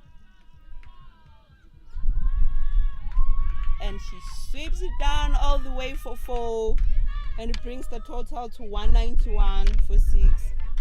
1 ball left to complete the innings of Nigeria.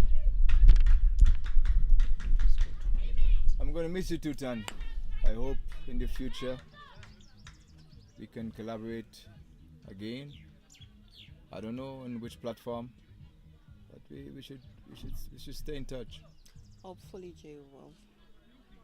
And I will definitely Google you so I can share the landmarks with our under 19. It's good to know that I'm sitting beside a legend here.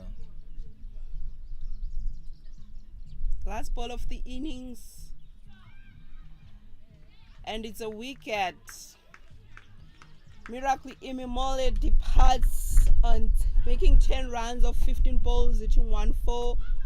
So earlier on, Malawi won the toss and elected to field first, putting Nigeria to bed. Nigeria putting up a brilliant score on the scoreboard of 191 for 6. The captain of Nigeria, top scoring, Petty Lucky, 106 of 44 balls, hitting 11 fours and 6 sixes.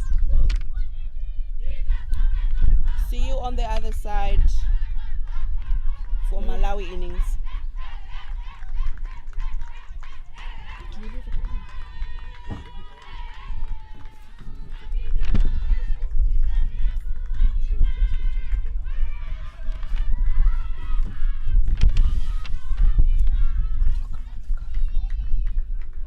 So we see Nigeria celebrating Petty's Lucky innings of 106, giving her a guard of honor. Brilliant innings from her. Yeah, it's nice to see how they appreciate their players, how they get together, and a landmark by one of their teammates. As we keep on stressing about these under 19s, how are they together, how they take everything within their stride. Yeah, there's so much to talk about here. Exactly. I love the way these under 19s are showing support for each other. Each and every team that I've watched play, it seems to be the norm for the under 19s women. Yeah, I don't know if because of, well, people do say that women learn faster than men. That could be up for debate. But what I've seen here with these young ladies, they're so together. They're so encouraging. Not only the commitment, but you can see they're very curious about what they're doing also. You know, in being in cricket for a little while, you have seen ups and downs, in particular when you're not doing too well. But with these cricketers, these two teams have not much to play for about pride, but they're still so together. The way they embrace each other. Just a while ago, we can see the century maker from Nigeria basically been lifted off of the field.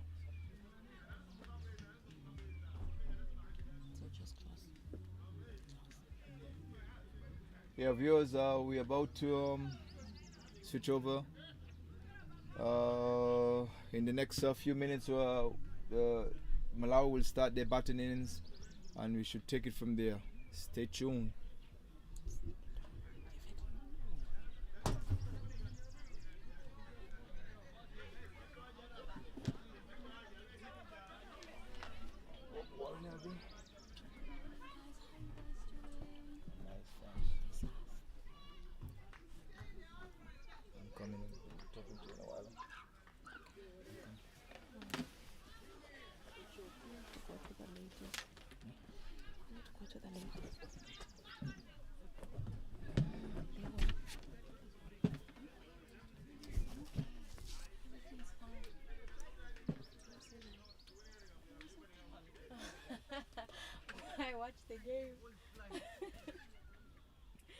watch United yesterday? What happens to the lose?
I struggle to pronounce her name, so please, I'd like her to please just assist me in the pronunciation. LB, how do I say your Setswana name? Your full name? Hi, Jono. My Setswana name is Leboa. It means mushroom. Wow. A gift from nowhere, like this tournament. Very interesting. If I had to guess the Setswana word for mushroom for $1 million, I would have never gotten it. So thank you so much. You've educated me today. Yeah. It can be mistaken for another Setswana word, right? Yes. Meaning fur. Yes, very much. Must be very offensive, isn't it? It was a nightmare growing up, let me tell you. Under 19. Oh, tight single there. Oh, batters get through. We were actually saying a lot of players will be very shocked when you risk it all for one. Yeah. And that was risking it all right there. Very tight there.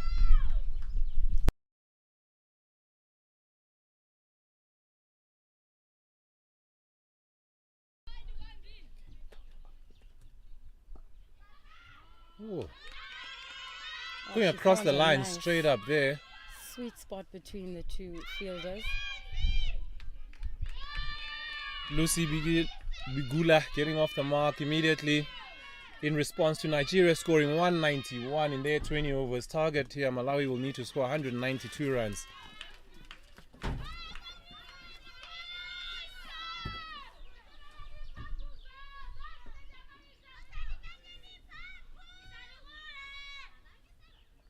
Both benches have been very energetic this morning. This is how you start off the last game in a group match with that much energy. Yeah, despite both teams being disqualified, obviously there's a lot to play for in terms of pride. Exactly. You want to get one over the next nation every time you compete. 100%.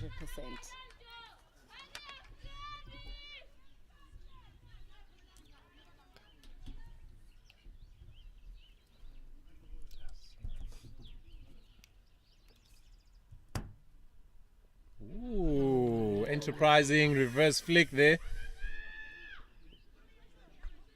Conceding one by.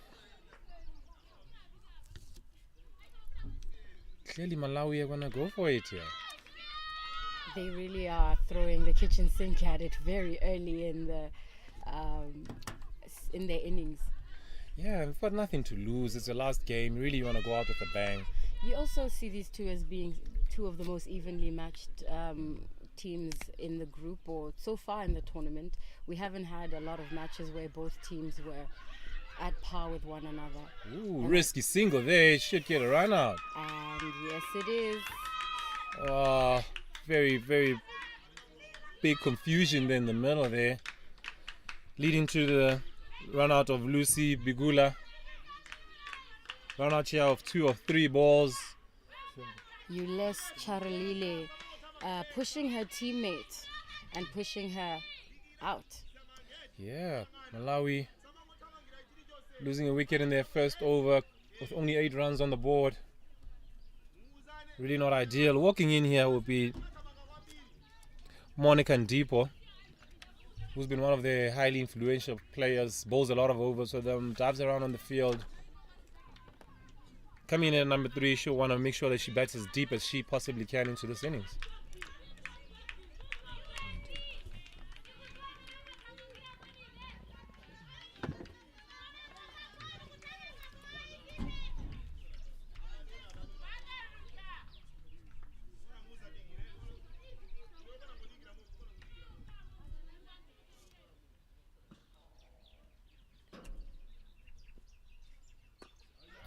One in the air there to backward point. Leaving a crease there, should get another run out here. Really not ideal for Malawi. Monica Ndipo there trotting down the wicket. No single on offer here. 8 for 2.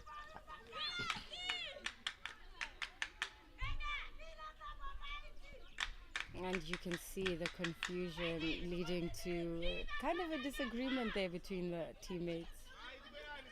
Yeah, they're still going at it, really. I think even the umpires want to get involved now.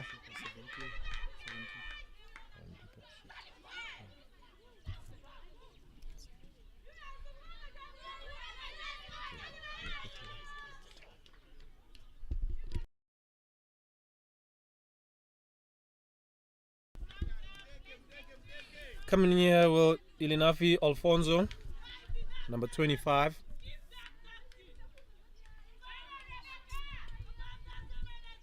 And Chalile continuing this conversation with her incoming teammate. Yeah, I mean, it's the end of the first over. They've lost 2 wickets. Not ideal start here. 8 on the board only. They want to consolidate and just get a bit of a partnership going. And avoid those moments of confusion and lack of communication between the two players.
actually saying earlier how players like Ules will learn a lot from this, and they will take a lesson in communication and building that partnership, that relationship, that teamwork, where you are able to communicate more clearly and make sure that the player on the other side knows when to run and knows when to hold. Yeah, true. Very, very true, LB. I think also I always feel it's important that your top 4 or 5 really play some cricket together. No ball there by the bowler. There should be a free hit. An opportunity for Malawi as well, just to break a bit of pressure here. And it's moments like this as well that can sort of swing the momentum for a few overs as well, because every ball in T20 is an event. So a boundary here could just swing the momentum all of a sudden towards Malawi for a few overs, and that's what you want. And this tournament has been a lot about the extras, very helpful. Do you, as a player, do you enjoy at least having those those points from the extras? Yeah, if I'm batting, I love them, but I think as a team, wow, it's the most unbelievable thing. And like I say, sometimes I found that the more you talk about it and say, guys, we have to fix this, you end up bowling more. So. Yeah. I'm not saying ignoring the problem will help, but generally, and since I'm a batter, I'm not too sure how to fix it either. So you want to just maybe encourage the bowler and just say, look, just try your best for the next nut.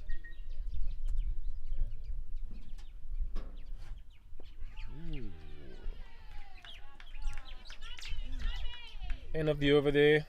Malawi 11 for 3. 3 overs gone.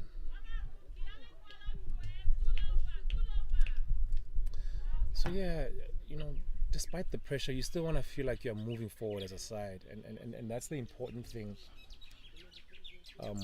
that the Malawians need. They need to just keep moving forward in the game. You'd find that 11 after, even if it was 11 for naught after 3, wouldn't be the best start because they're sort of still rooted.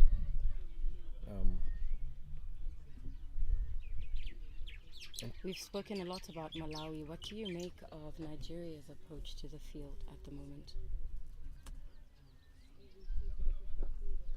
Nigeria has been very, very good in this power play so far. I like their field sitting as well, going with a third man and a deep point, telling you that they don't really want to protect anything on the leg side because they're not going to bowl there.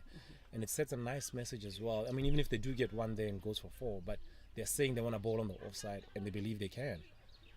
And so far they're doing a great job. Whereas we found Malawi early on had their 2 in the power play being deep square leg and third man, which tells you that they're trying to protect that bad ball, which you'd expect since there is a bit of lack of experience there. But moving forward, they would want to do better in the power play then. Clean it up. Yeah.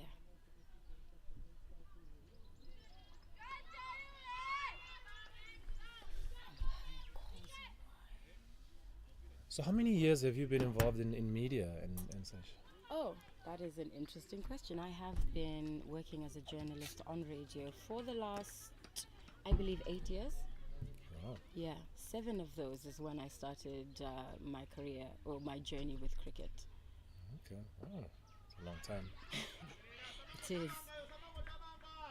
And it was actually women's cricket right here at the National Oval that introduced me to cricket. I had never watched cricket before. I had never followed cricket, and there was a women's tournament, so I had to learn. Very exciting. Yeah, Wow. the 8 Nations tournament gave birth to this route. Wow, very interesting there. And in sense of what got you interested in media journalism, was it? I just really enjoyed sport.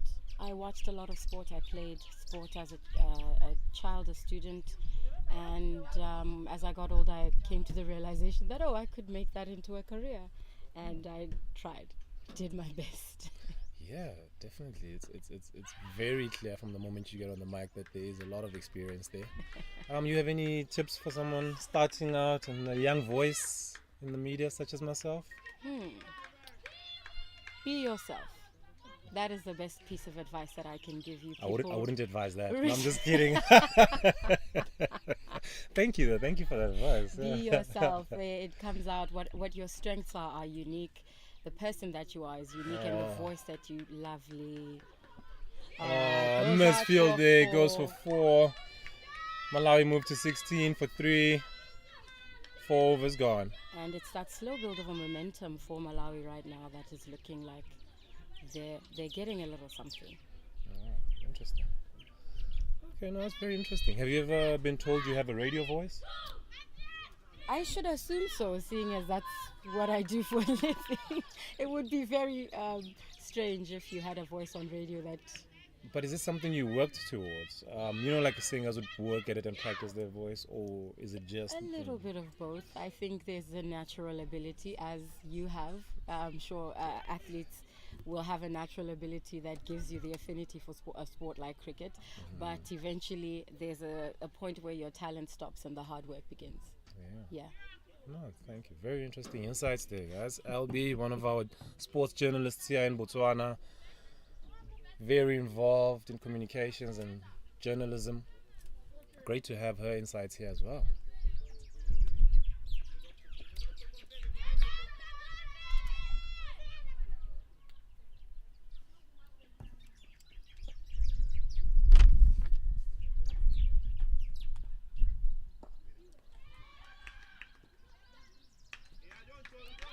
Very clean fielding here by Nigeria. Yeah, Abdul Razak continuing here from the duck pond end, from the golf course end. You'll note she's bowling very straight, and Malawi as a side, one of the key things in T20, you don't want to be facing too many dot balls. It's a statistics that goes towards the winning side, that teams that win bowl a lot of dot balls. So you want to move away from that. If you can't find the boundaries, she has to look around and say, this ball is coming straight. Where can I get a 1? Can I drop to point? Can I drop 1 to mid-wicket? But she's punching them a bit too hard. I just tap slowly and look for a run. And that has to do with experience, with practicing positions, practicing different shots, and like you said, there's only so much you can do in 2 months for a player from Malawi. Yeah, and hence it's through these sort of insights that we are putting as commentators in hope that the staff and management will use as well to develop these young players as well and help them find their way.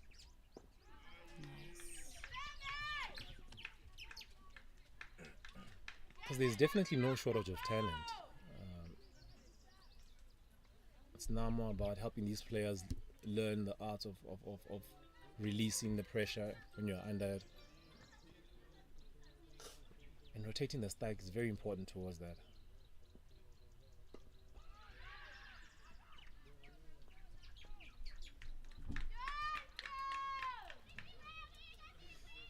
Third dot there. Fourth, 2 balls to go here. Still no runs in the over.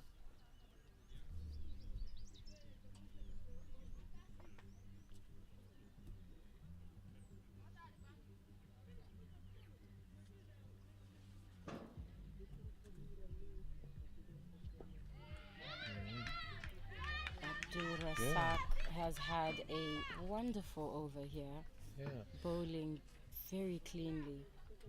Malawi have nothing to make of it. Shiralila here deciding to not lose her wicket as being her method of attack.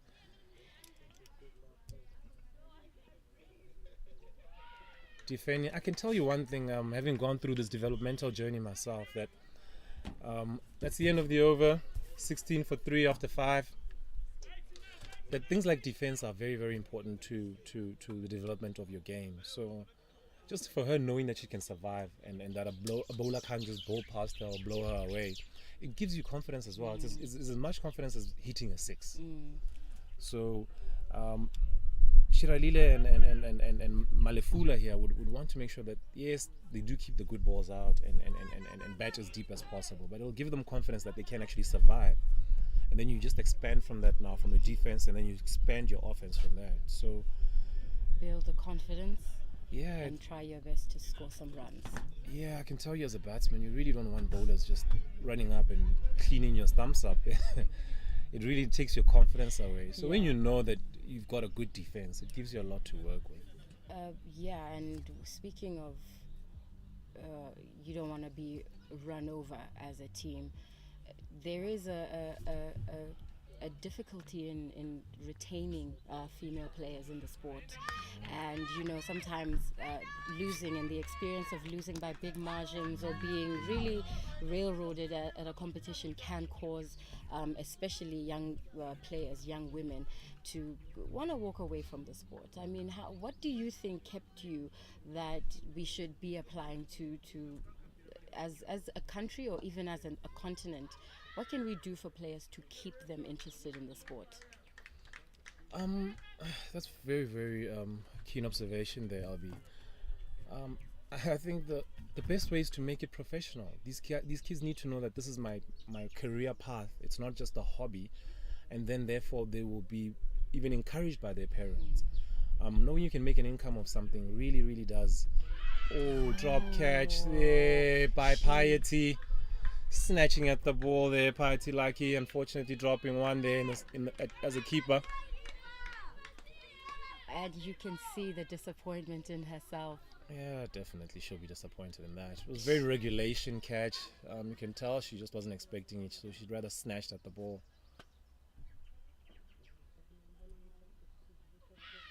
Wicketkeeper's nightmare. So for both men and women, that's the only way that you're going to keep them involved in the game. They have to know that they can earn for their families and earn a living from the game. There's too much of a...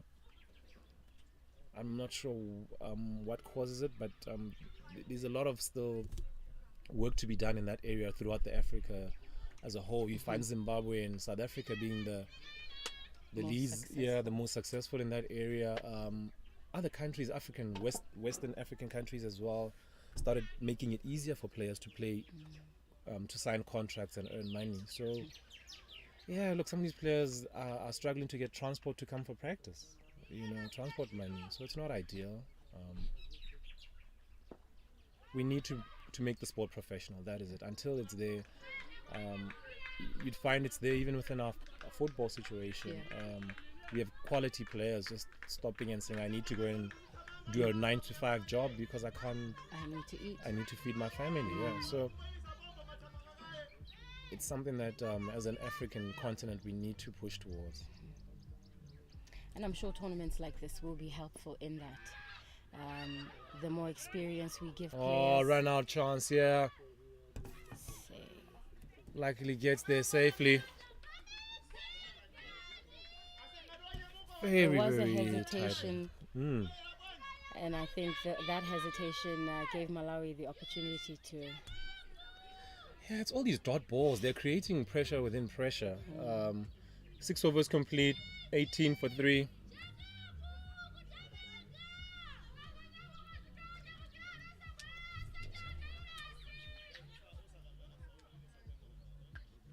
Yes, as I was saying, competitions like this, giving players the opportunity to actually play for that experience and see, what gaps there are, what you can achieve in terms of playing ability, comparing yourself to some of the more talented, some of the more experienced countries.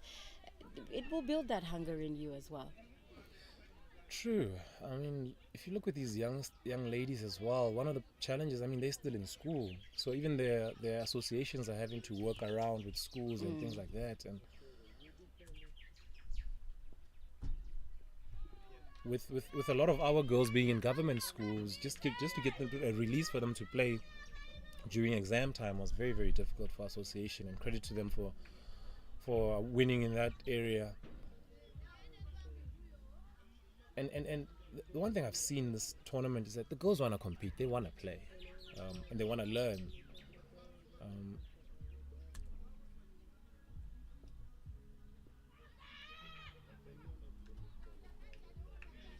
They love the game, they are hungry, no matter who they're facing.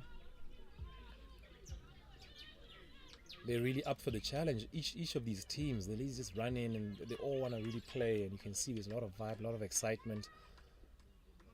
And you hear it in the dugout too. Yeah.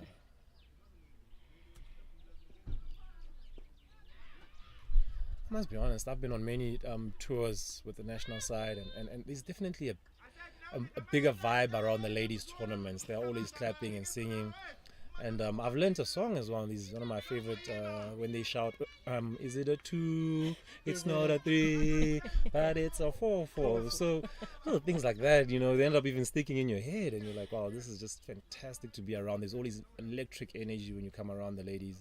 Yeah, but don't quit your day job there. Keep to the commentary. Yeah. One there to backward point there for Chiralile.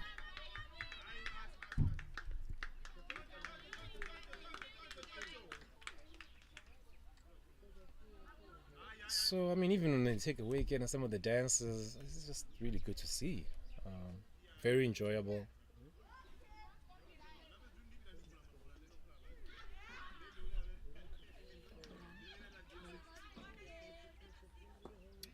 Oh, well balled, well played there.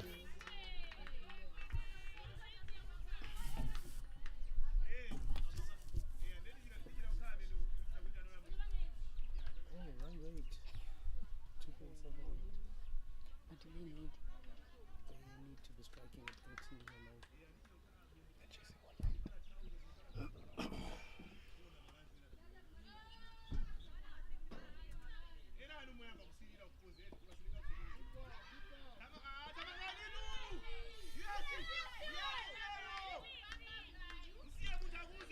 John, something else that I think contributes to the development of sport and athletes is the role of the parents, something we barely ever talk about. Yeah, true. 7 overs gone, 19 for 3. Very interesting point there. Yeah, I think they deserve a lot of credit as well for supporting these young ladies in their cricket. What was it like for you as a young cricketer? How did your parents feel about the game? They never really understood it. It was very interesting. I was raised by a single mom, so being in boarding in South Africa, she didn't know what cricket was at all. It wasn't quite as prominent as it is now in the country. So went to apply in South Africa. So she was highly supportive, having to buy a cricket bat and not knowing what a cricket bat is, and it costs so much. But she just closed her eyes and just buy the thing, and she was very supportive of us as the lads and stuff like that. Always wanted us to just be outdoors anyway, so we don't break things in the house. Oh, two there to mid wicket there by Chiralile. Coming back for 2. So yeah, they're very, very supportive, and I must point it out and then make sure that I appreciate the support. Parents are very, very key in these kids and their support.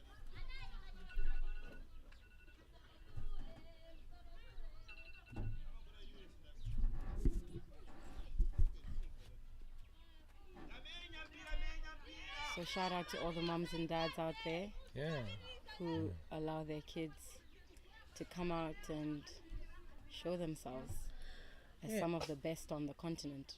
Yeah, I must be honest, something that really stuck out for me when I started being involved in women's cricket and coaching was the arms. Hitting balls to them and having them throw it back at me. I came out with a few pains and aches there. They really throw the ball much harder. I mean, young 17, 16-year-olds have really, really strong arms. We've seen even today, they're throwing from the boundary. These young 17-year-olds, and I'm like, wow. I've been highly, highly impressed. Here comes another throw from the deep. Right over the stumps. Oh, unfortunately, Piety again, they're messing up. That run out. Chiralile takes 2 down to deep point. 23 for 3. And the fight continues for the number 17, refusing to be taken.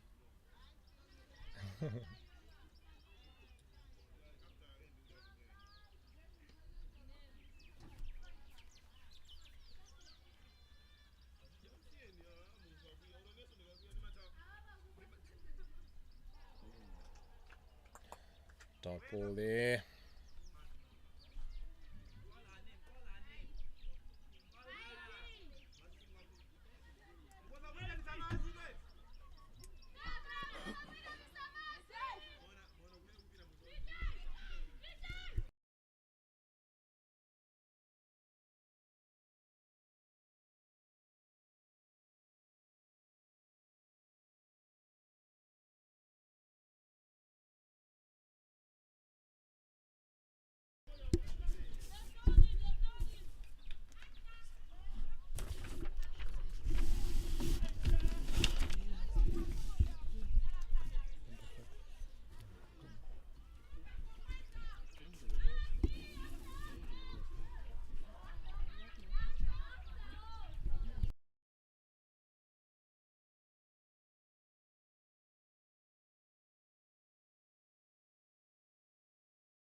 Change bowling. It will appear we'll have some spin for the first time here, introduced by Nigeria.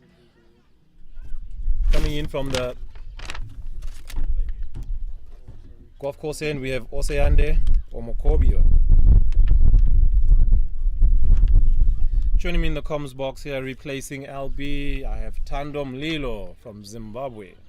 How are you, Tando? I'm good, thanks, John. And yourself? Very, very well, Tando.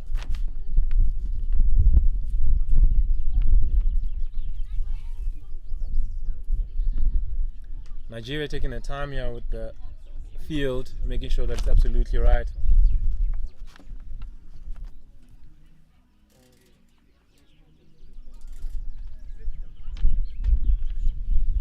She's bowling to a sweep on the offside, deep square leg, deep mid wicket. So, John, what do you think is the game plan for Malawi chasing such a huge score? Judging by the power play, I think they're trying to play the 20 overs and making sure that they can stay at the wicket and play out the innings rather than just be bundled out.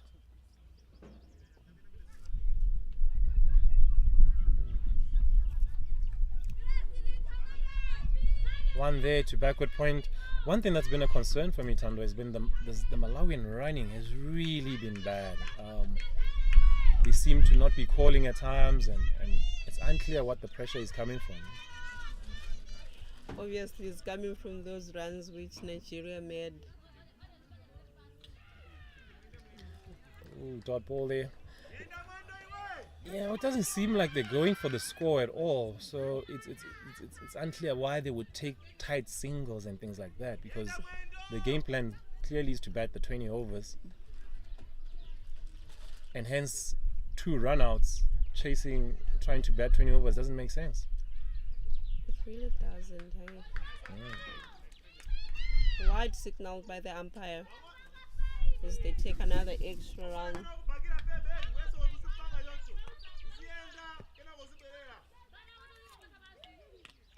I can tell you, despite the 2 runouts, there's been at least 4 other chances that Nigeria should have capitalized on.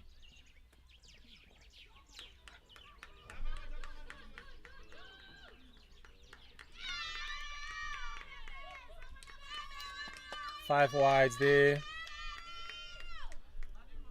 The score moves to 31 for 3.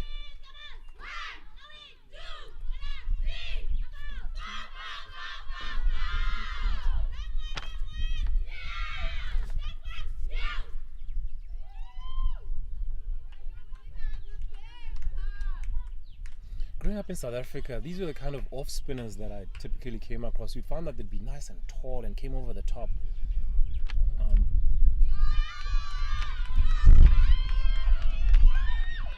2 runs to backward point. It's going to be a tight. Ooh, very bad throw there.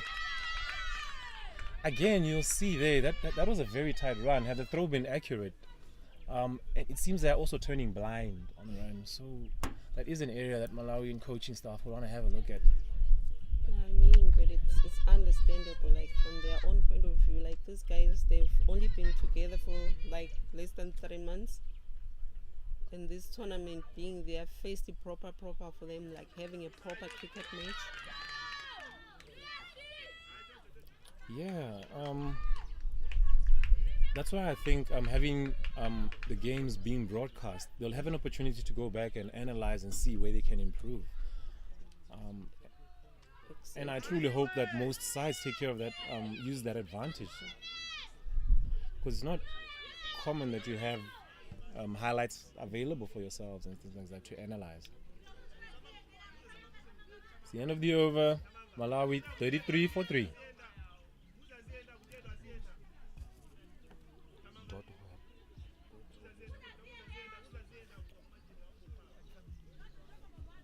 So, John, what do you make of this team Malawi being the first team to give Tanzania the run for their money? The previous game which they played against Tanzania, taking 7 wickets, them being the first team to take 7 wickets against Tanzania in the tournament, although they're being treated as the underdogs of the tournament.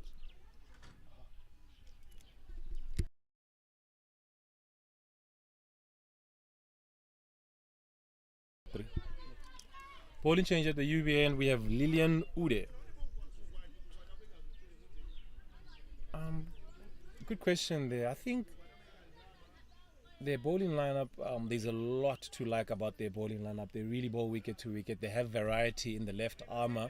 I would only add a spinner or two to that lineup just to mix things up a little bit. But they are really... Oh, inside edge there by Shiralile. 4 runs there, 37 for 3, Malawi march 2.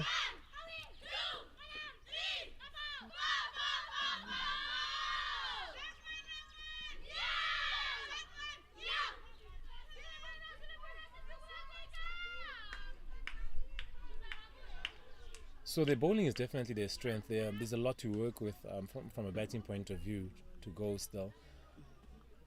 But as a whole, they field well together. They back up, which is very, very impressive. A lot of these ladies also back up so well when throws are being taken towards the stumps.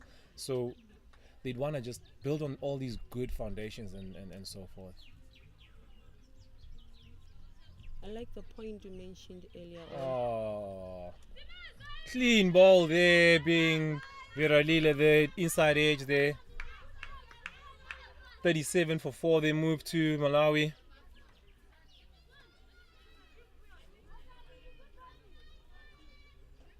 Yes, so as I was saying, John, I like the point you mentioned earlier on, that you wish these sides could keep these girls in the setup, like them playing together for a long time.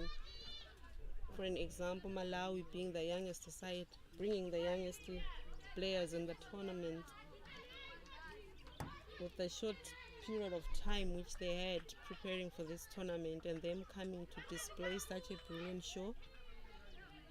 Yeah, I mean, barring any significant errors, I genuinely see Malawi coming back very, very strong. They're going to be one of the teams to beat in the future. Coming in here, number 19, we have, it's Febe Malafula apparently who went for some water here, just returning. Joining her will be Katrina Chingaipe.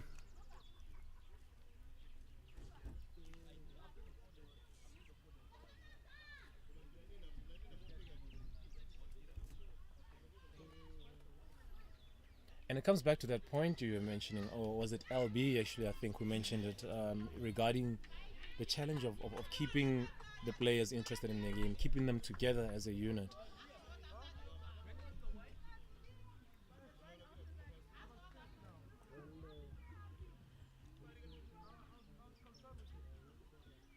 I think one thing which ICC Africa is to do regarding keeping these girls together and all, I think they should make a rule that every country that is to come to play in this tournament, they should at least have schools cricket running in their countries. It will help more in the development of women's cricket.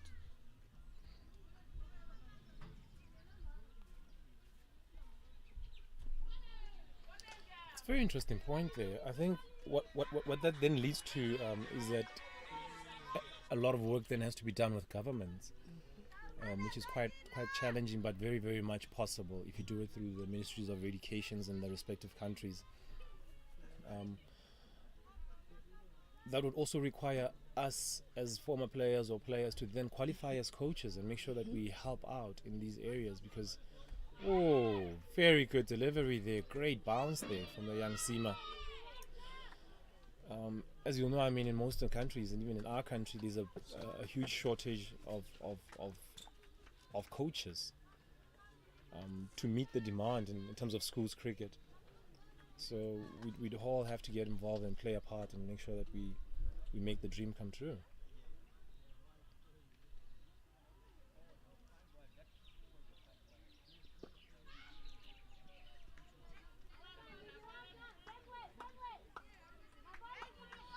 I think the other way how you guys can manage to run this schools cricket running, I think it will be best like if you have some of your national team players going into schools trying to coach maybe once or twice a week. I think that will be better if you are approaching them, going to their schools to coach them. I think that will work. Yeah, very much so. You can cover a bit of landscape. Ooh.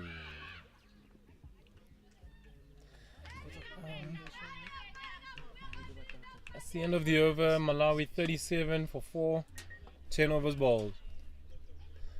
It's unclear if Piety Lucky is the regular keeper here. I haven't watched too many of Nigeria's games.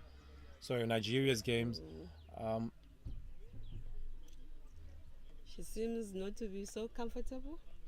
Yeah, she's really struggling a bit there. And the interesting thing, she didn't start off with the keeping. There was somebody else, and then she took over, presumably because she was tired from her 100.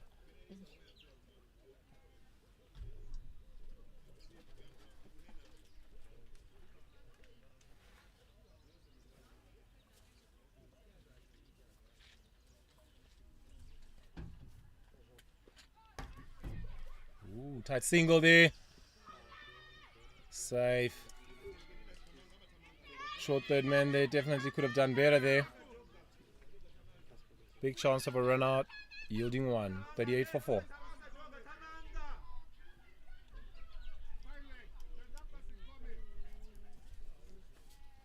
Yeah, back to Piety. I think, it's not easy. Keeping is one of the most difficult things. Having done it for many years myself, it is a challenge, particularly if you've been tired and batting and you've scored and you're out there for a long time. You tend to come up a little bit, stand up on the ball when you should stay as longer in a low position. Yeah. 2-3 extra cover there. Oh, another run out opportunity missed here by Nigeria. Ooh. But not taking anything away from Piety Lucky here, hitting that 100 and coming back to do the keeping for Nigeria. I think she has to do more fitness. I believe the wicket keepers are the ones who do more fitness more than anyone in the team. Very true. So she can't like put that as an excuse that she's tired from hitting 100 and all. Yeah, as soon as you put on those gloves, there's a huge responsibility.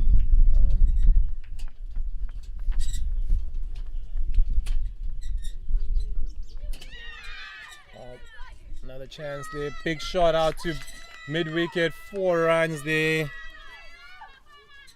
Top shot. Malawi moved to 45 for 4.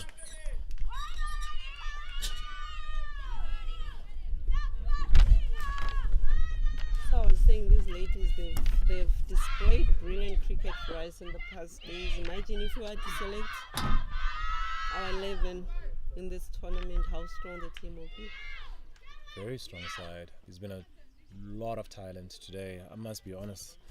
Though I'm tough on her about the keeping. That knock by Piety Lucky was phenomenal. Oh, another short ball there going for 1. It's going to be another tight single. Can she do it this time? Fielder safe. Nigeria has been fairly ordinary on the park, to be honest. Fortunately, they put up a big score, but otherwise, if this was an 80 or very tight game, they'd be behind the 8 ball here. Exactly. You know, that's the problem with teams. If they put a huge score on the scoreboard, they tend to be floppy on the field. Yeah. Sometimes as a team, when you put up a big total, you show up on the park and expect to just blow the opposition away, or that things are just going to happen by themselves. And you don't really put in the discipline that's required. Ooh, that looks close. Given there.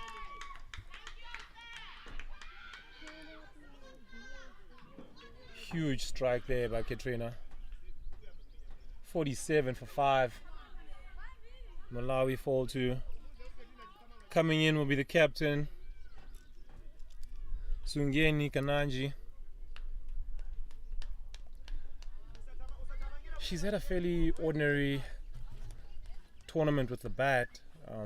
She's been exceptional with the ball, winning man of the match in their first game. She'll want to get some runs here for her own confidence. Yeah, she has to. She's the captain. She has to lead the team by example. Like, it really means someone needs to come in here now and take on the Nigerian bowlers.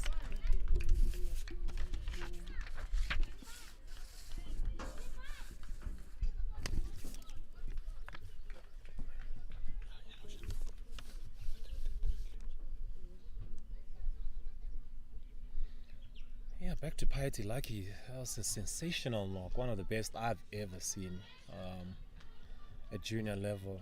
She middled the majority of her shots. Clearly a talent for the future. Off commentary, one of my colleagues said that surely one that should go directly to the senior ladies side. Oh, she deserves that. She showed us a brilliant innings. She She can. the quickest century in the tournament.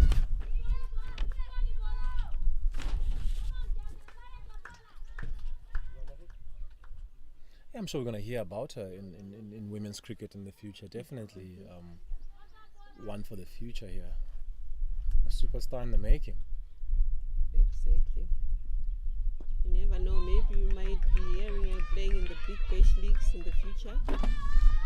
Yeah, that's one of the key developments that has come up from T20 now. You have all these career options now that you can go towards and ensure that you are now making a living for the short time that you're playing cricket.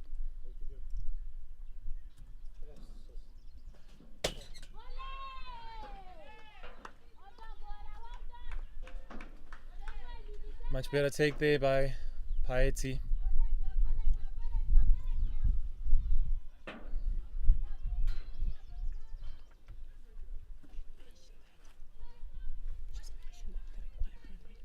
Required run rate now sitting at 17 and over. Something that Malawi, I'm sure, are not keeping an eye on. Simply want to bat their 20 overs. Captain gets off a mark there with the cover drive out to the sweeper on the boundary.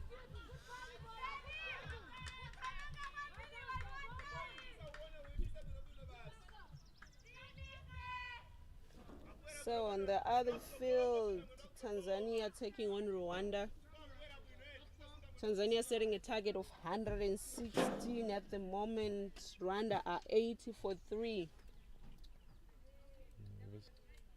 in 15.3 overs.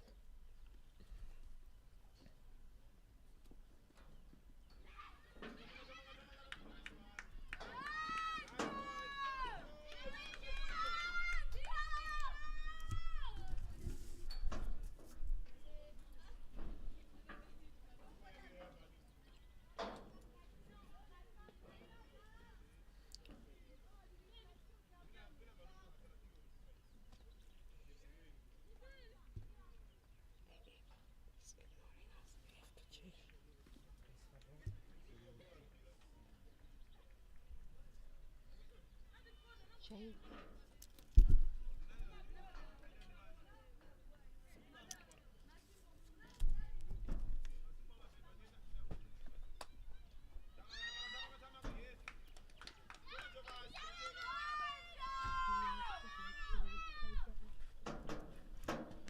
One leg by to the score.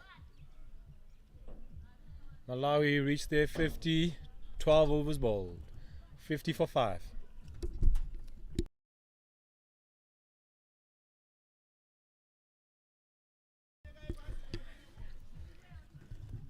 And John goes out for a break in the commentary box. I'm joined by James Moses from Antigua. James, how are you? Pretty good. Good morning once again to our viewers, our listeners in and around Africa and the world.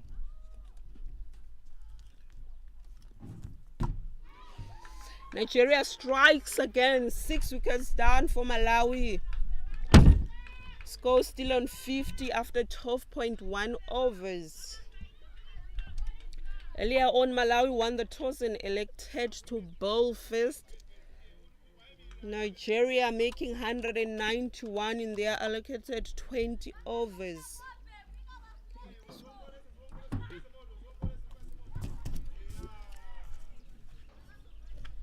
Yes, Tando, it seems like it's just a formality now. I would like to know the mindset for Malawians. Maybe it's the last game. They're trying to take something from it. What it is they're trying to take from the game. Maybe you can help me with that, Tando. Yes, Jay. Now, I can't say much, but the way they're losing their wickets, it seems they're not going to be able to bet their 20 overs. They're not showing the pride of the country anymore. It's like they're just going through emotions. So we have a new batter in the crease, Sofina Chinawa.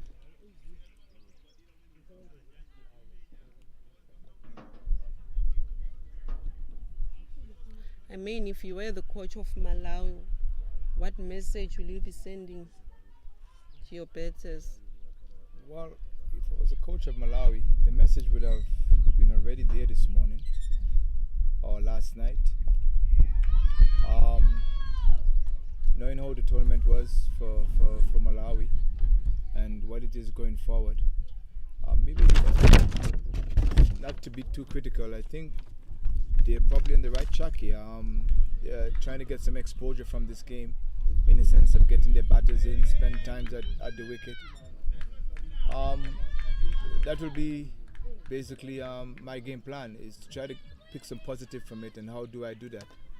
Is to try to get the young ones some exposure going forward, because not only the game doesn't have much value going forward in sense of where they will be at the end of the tournament, but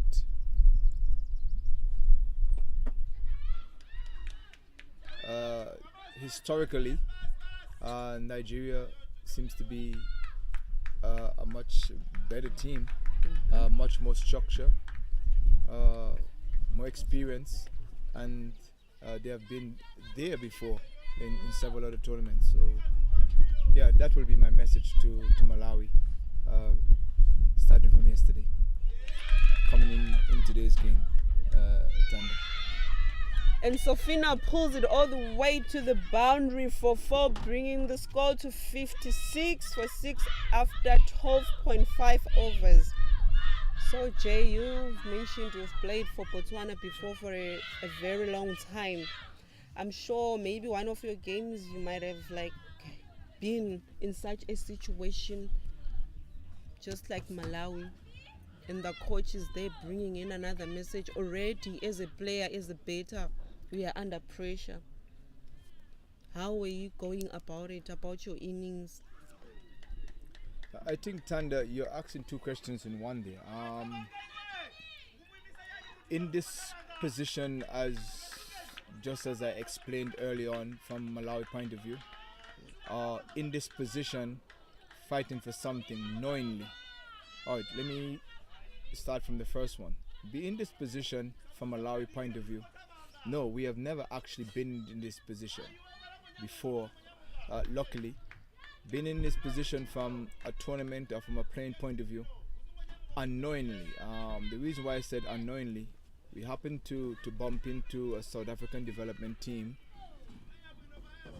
which they give us something not to forget, against the great Zindeki, Vanderber, and some of South African greats.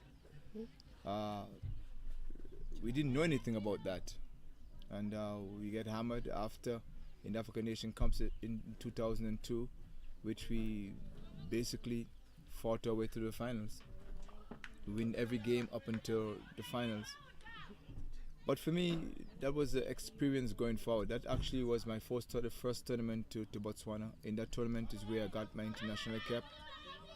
And I'm happily and very thankful for the Botswana Association to give me that opportunity to play international cricket. And back to the question that you are asking, yeah, we worked very hard as a team, as Jano said to you. And one of the outcomes we try to avoid is a situation like this. I think we are very fortunate not to. Yeah, we are very fortunate not to because of our hard work and dedication playing against our divisional brothers. When I said divisional brothers, as associate, first as affiliate and then as associate members, we are basically were in the same bracket except for our leading brothers Namibia, which we managed to scrape through 2 victories. Out of the 5 times we have played them, we managed to beat them twice. I don't know if that answers your question a bit, Tando. Yeah, it has, Jay.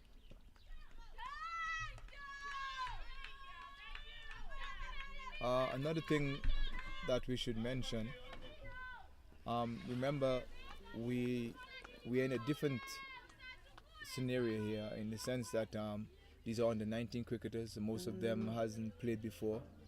From our point of view, a lot of us have played cricket before, understand the game a bit more. So not only the level is different, the experience and the exposure was a little bit different. When I said exposure, I know it was my first tournament, but I've played cricketers basically first class level in my country at a very early age.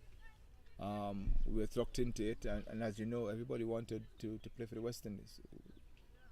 Everybody wanted to play Test cricket. I wish I had the opportunity to play Test cricket. But growing up then, T20 cricket was never my aim. 50-over cricket was never my aim.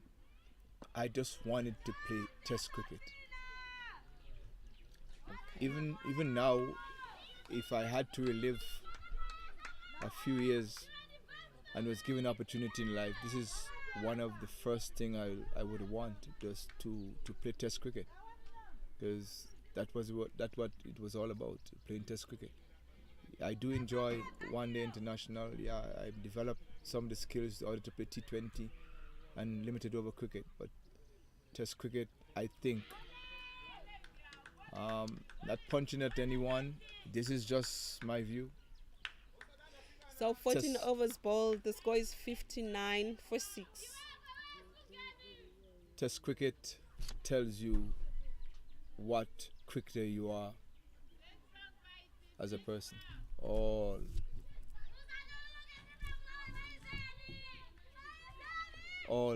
discipline of the game, in particular mental strength. That's why they call it Test cricket, I assume. Okay. So let's assume you didn't move to Botswana to come stay in Botswana. Do you think you would have made it in the West Indies side? Not a chance. Not a chance, Tando. I can say that proudly. That's how good West Indies team was. In fact, in a category from 1 to 10 to West Indies, I wasn't even in the ballpark. West Indies cricket was at a level in those years that very few people would have ever make that team. I've known good cricketers, in particular a gentleman, one of my sports teachers by the name of Ralstonato, which I admire a lot.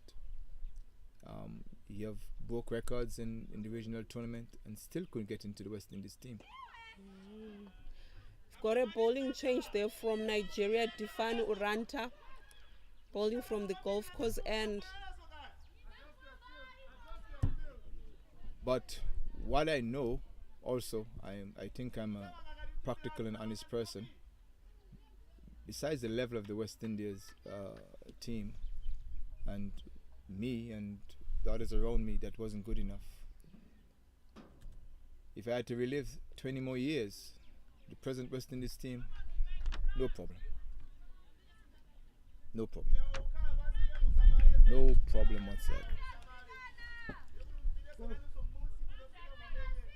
Because then I think I would have the skill and the coaching and the know-how to move forward, to equip myself to that. Because remember, the standard of cricket when I came to Botswana at the age after 17 years, the standard of cricket I was playing at 15 years old, and I stopped playing cricket just around the age of 15, 16 for about 17 years. So me coming playing for Botswana, it wasn't only a privilege, it was an honor. Yeah, Botswana have basically given me that opportunity to do part of what I wanted to do over the years, and I'll be ever, ever, ever thankful. So Nigeria strikes again, 7 wickets down for Malawi. The score is 61 for 7 after 14.3 overs. Nigeria only needing 3 more wickets to seal this match. Don't look too sad. It's not a sad story.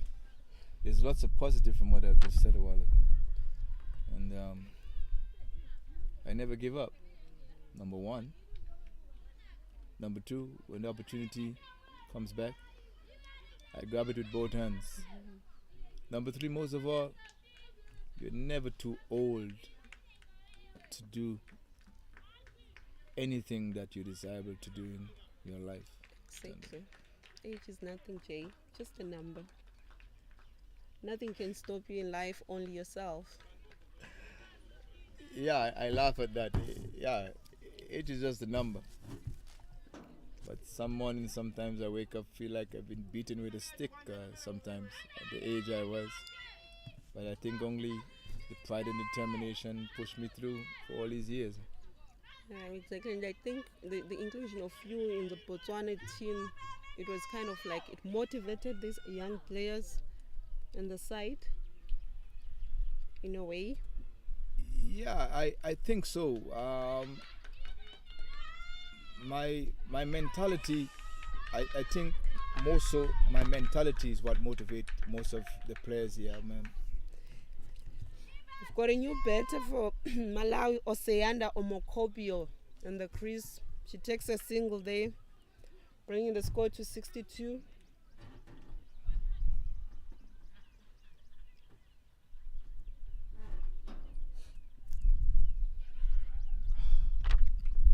Yeah, coming from Nigeria strikes again. 8 wickets down for Malawi. Nigeria needing 2 more wickets to win this game. The score is still on 62 after 14.4 overs. yes, coming from halfway across the planet, and I think cricket means meant more to us than just playing the game. There's a deep history of the game through slavery, and we were taught that not only in school, but we were taught that by our elders, even some of our journalists. One particular person, one of our journalists, I could frankly say that I remember listening to lots of his commentary and lots of conversation. He's a gentleman that we call Frank Guy. I think he was a journalist. I think somewhere along the line he was a historian, also a teacher. And we do listen to our elders that educate us more about life, and it's not a good thing to say, but slavery in general. Yeah. So my mentality was very different. Back then, you didn't have to call to come and play cricket, but when I came to Botswana, people had to call you. You had to call people to come and play cricket. So I think that was part of the inspiration that I bring to the team. So we have a new batter in the crease for Malawi, Linda Elzienda. And also Tanda, no-nonsense approach. Here, people seem to say a lot of things and get away with it, but not with me. I demand respect. If you say some things... So on the other field, Tanzania taking on Rwanda. Tanzania putting a target of 166 at the moment. Rwanda needs 6 runs to win from 6 balls. Quite an interesting match on the other field, Jay. Yeah, what honors are they getting there? I assume that they're trying to get number 1, or they are trying to avoid Namibia, because as I said, Namibia, I had my money on Namibia, but my heart is with Rwanda. I hope that either or, I'll be quite happy to move forward from this tournament.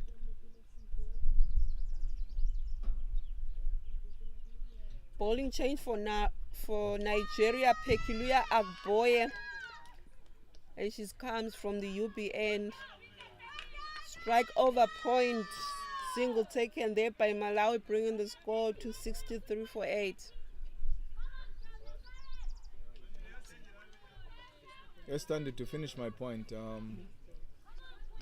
yeah, our mentality about the game was different. We played the game for the love of the game, and that included our family to be proud of us, because we knew what cricket meant to us. Cricket was an avenue to let the people in the Caribbean know that we are worth something. We we are somebody. So these are things I never forget, and either some other events also that reminded us of where we were and where we are going. Yeah, so I think I bring that mentality, the positive mentality to Botswana cricket up until this day. Yeah, we've seen along the years West Indies producing brilliant players, the likes of Chris Gill being the universe boss, and now having the younger players also coming into the side of the West Indies. Yeah, these legends are, in particular, Mr. Gale, more known around the world as the universal boss. These are product of the West Indies. Just the way he plays his cricket will explain to you the attitude of West Indies cricket.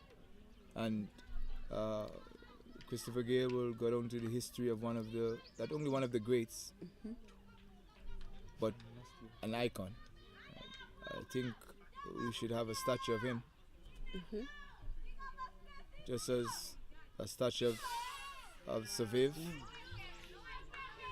and other more West Indies greats.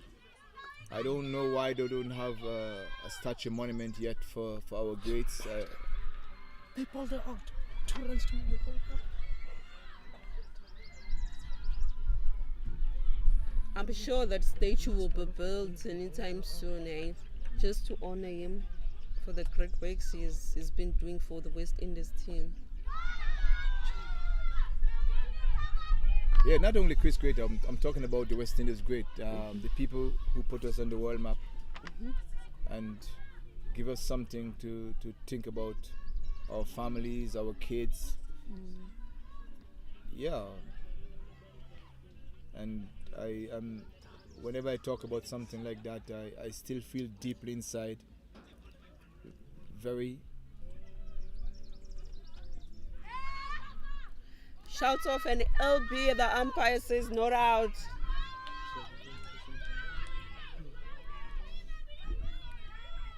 Yeah, I still feel very deep inside to just to see where West Indies cricket is now. I think it should be much better than where it is compared to our history going back.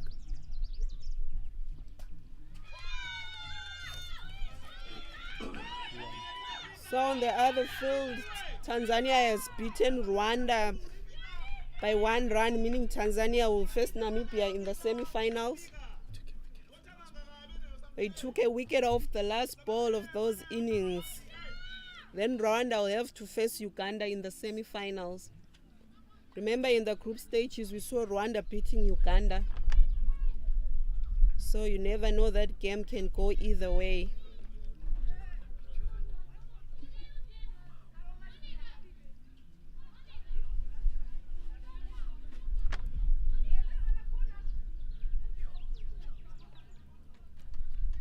Yeah, I think in spite of the loss, I think Rwanda will be happy for that position.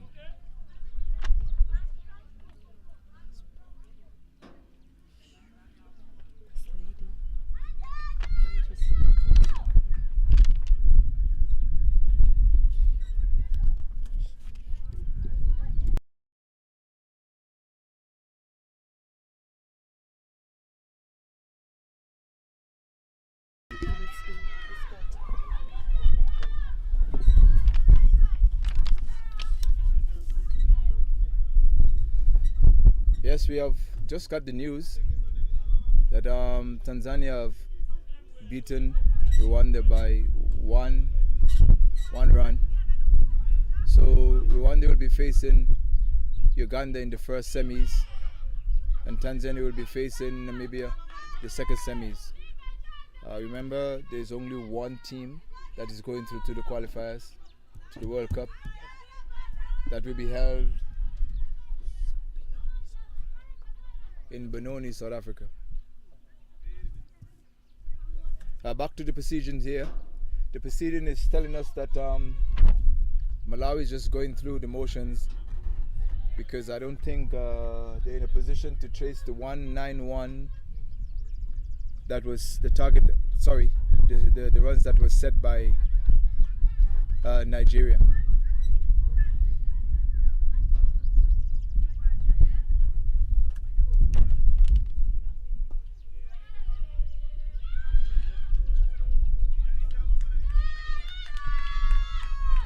But there's still some excitement in this game going forward. I can see the Nigerians, they're not laying on their laurels, even though they had a big score on the board. They're still working and feeling hard, still putting their body on the line. The score now is Malawi is 69 for 8. It's just a matter of time before Nigeria wrap this game up.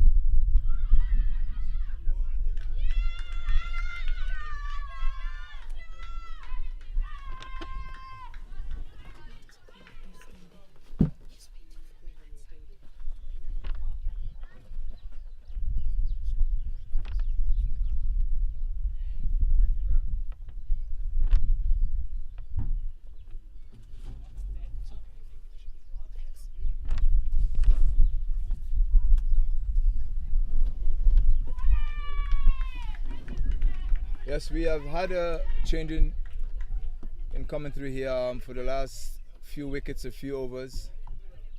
Is my old buddy, comrades and friend, John. Afternoon, John. Afternoon, Jay. Malawi losing their 9th wicket there. Score 67 for 9.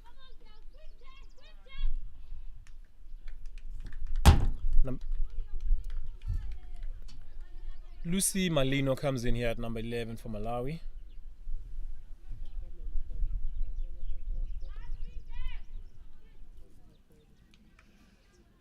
Jono, it's a privilege to be here watching this under 19 tournament, and the positive that they have shown trying to play this game of cricket. I hope you yourself have learned. I could take something away from these young ladies. I surely did. Well, I surely do. Yeah, certainly it has been a privilege, Jay. One of the things that's stood out for me is that it's helped us assess, as somebody who does a bit of work with our under 19 ladies, it's helped us gauge where they are and areas that need to be improved, and also assess them overall where they stand with other countries and what we need to do to be at that level. So it's been a good experience for me from that point of view. Oh. Opportunity there at mid-wicket. Batters looking to come back for 3. They settle for 2. 69 for 2. Yes, Jono, we can't say enough about these ladies. What I've gathered is just the determination of these young ladies, and the commitment, total commitment that they've put forward, and show that they're interested in the game. I couldn't help of hearing one of our lady commentators, you guys talking about, just what legacy it could bring here, and what they need to go forward in order to contain, as well as the parents that do they know what's going on? Are you going to make them part of this women cricket? Yeah, that was a very interesting point from the outside listening to you guys. Yeah, it's going to have to be a collective effort. I think for you and I and many others, you'd know that when we were growing up, cricket was a sport that wasn't played by ladies, particularly in Africa. So seeing it and experiencing it, it's been amazing over the last couple of years, and seeing the development of the game for women, and to be a part of it in any aspect as well is highly motivating. And kudos to the ICC for pushing cricket towards women and Africa as a whole.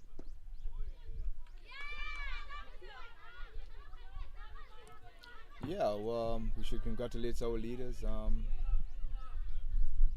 One of the head of Africa Cricket also is a lady, which we call our auntie.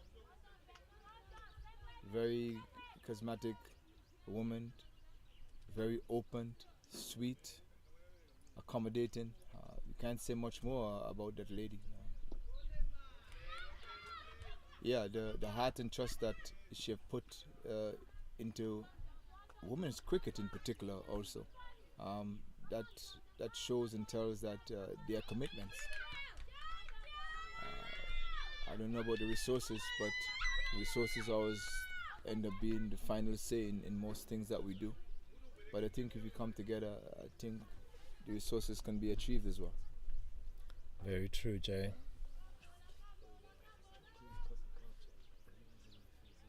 Yeah, we should also put out a big thanks to our vice chairman, Simone, who actually put this panel together, this media panel together. Yeah, to at least it was a platform for us also. Yeah, so we like to say thanks to Simone, our vice chairman for Botswana cricket.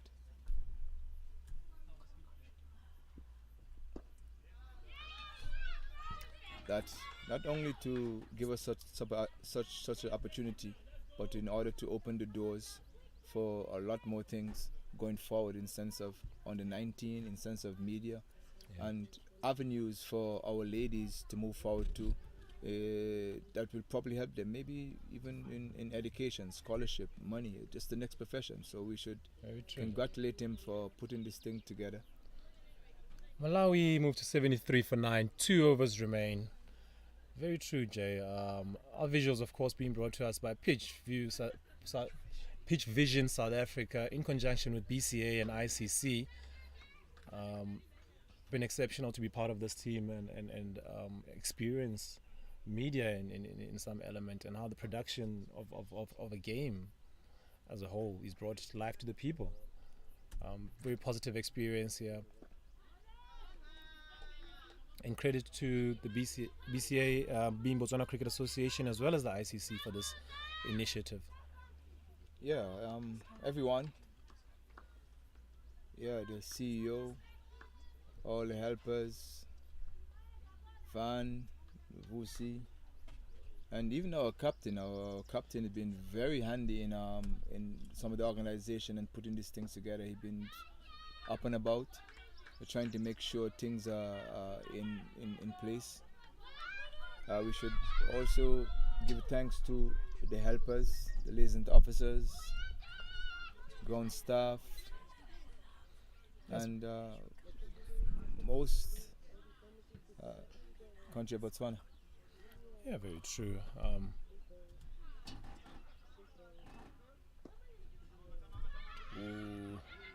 Divine Rwanda here, bowling very well here at the death, bowling nice and straight. Yeah, tournament organizers as a whole deserve a lot of credit. Groundsman has been very active, they've given us good wickets. Medics, officials. It's been a tremendous team effort.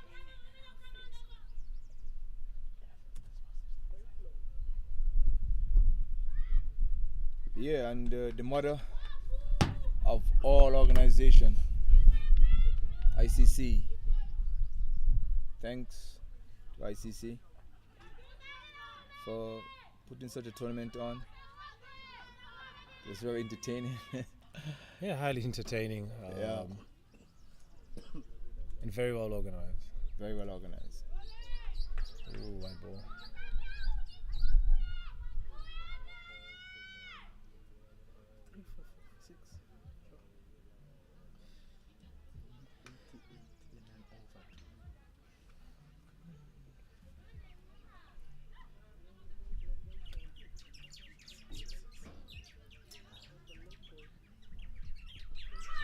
Oh, Nigeria finish it off there. Clean ball there. Divine getting it nice and straight there. She's got 3 wickets here for 6 runs. 4 wickets for 6 runs in her 2.5 overs. Exceptional bowling there by Divine. Malawi all out for 74. Huge victory here for Nigeria. Credit to them. Yeah, it was a good game of cricket, Jano, even though it was a bit one-sided. It was a good game of cricket. Partly entertaining from the Nigeria point of view, and a learning experience from the Malawi point of view.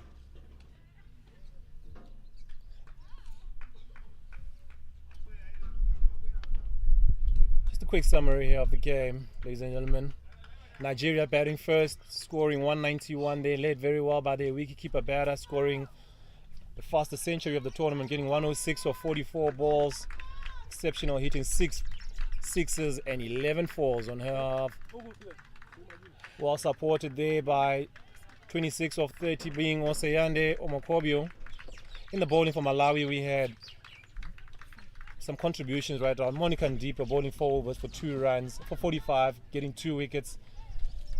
We had Lucy Malino getting 1 wicket there in her 4 overs, going for 25 runs. In Malawi's response, they ended up bowling, getting 74 all out. Handy contributions right through. Opener Ulysses Chiralile scoring 16 of 34 balls. Malefula getting 10 of 24 balls there. Nigeria's bowling there. We had Divine Uranta getting 4 wickets for only 6 runs in her 3 overs there. Exceptional bowling on her behalf. And then handy contributions there with 2 wickets for 28 from Omokobio, as well as Abdul Razak bowling 4 overs for 9 runs with 1 wicket. Back with the match presentation in just a bit.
You'll give me a cue, huh?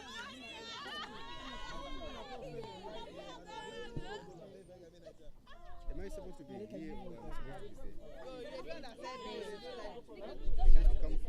She's gonna come from there and you're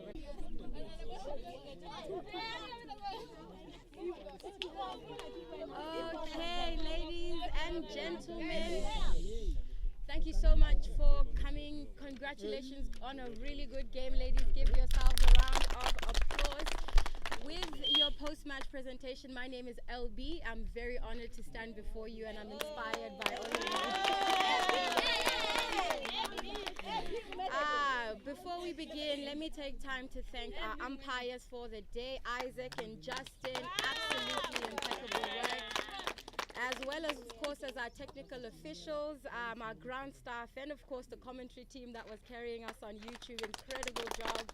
Shout out Tando, Jono, and James. Good work. Alrighty, so today's match, Malawi winning the toss and electing to field first. Nigeria stepping up to the crease, doing an incredible job, putting up 191 for 7 in 20 overs. The chase was on for Malawi, who only managed 74 all out and eventually lost the match by 117 runs. Outstanding performances today. Of course, a century, a first for her in this one. Number 33, PT Lucky. Very well done, darling. She put up 11 fours, 6 sixes, and had a strike rate of 240.91. And that is all from 44 balls. Yeah.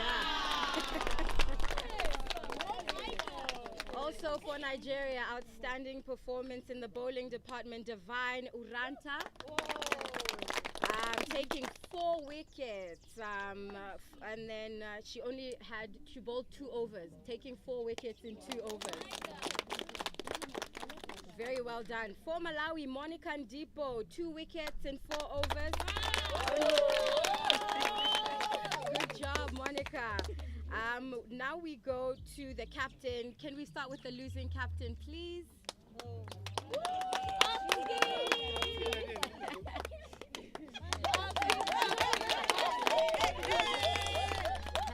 Hello, darling. Hello. Final match of the tournament. How do you feel after an incredible 9 days of playing some really good cricket?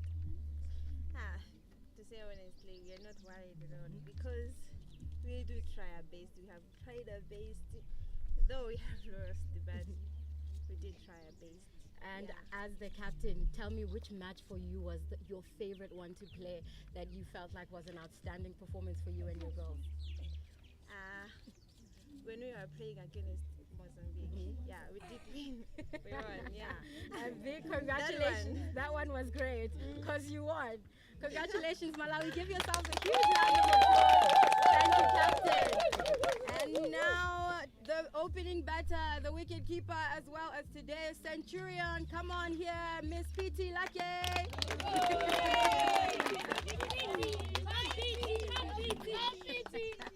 Hi, darling. You have to react to your first century in the tournament. How good does it feel to hit 100? I feel good anyway, because like most of the tournaments, I haven't really been performing well, like my team expected me to. So I had to make up for it with this match. What has been the best learning experience for you? What's a big takeaway that you're going to talk to coach about and make sure that you fix when you get back home? Everything. Great answer. A big congratulations to you. You were absolutely outstanding. Give her a round of applause. And while you're still here, Lucky, you are our player of the match today. To give the presentation, please welcome umpire Ino. Sorry. Good job.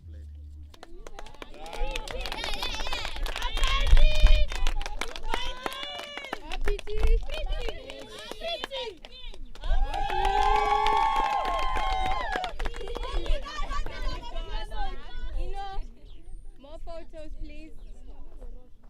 Please. Big smile. Thank you.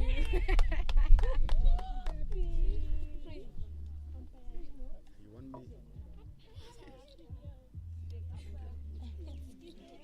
absolutely fantastic. Ladies, congratulations and good luck on your journey home. That marks the end of our post-match presentation. Bye, girls!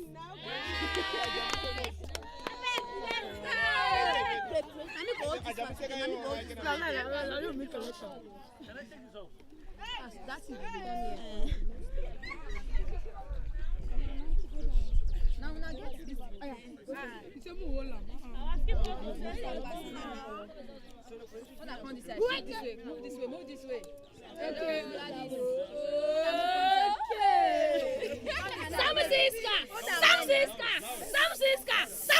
Boom!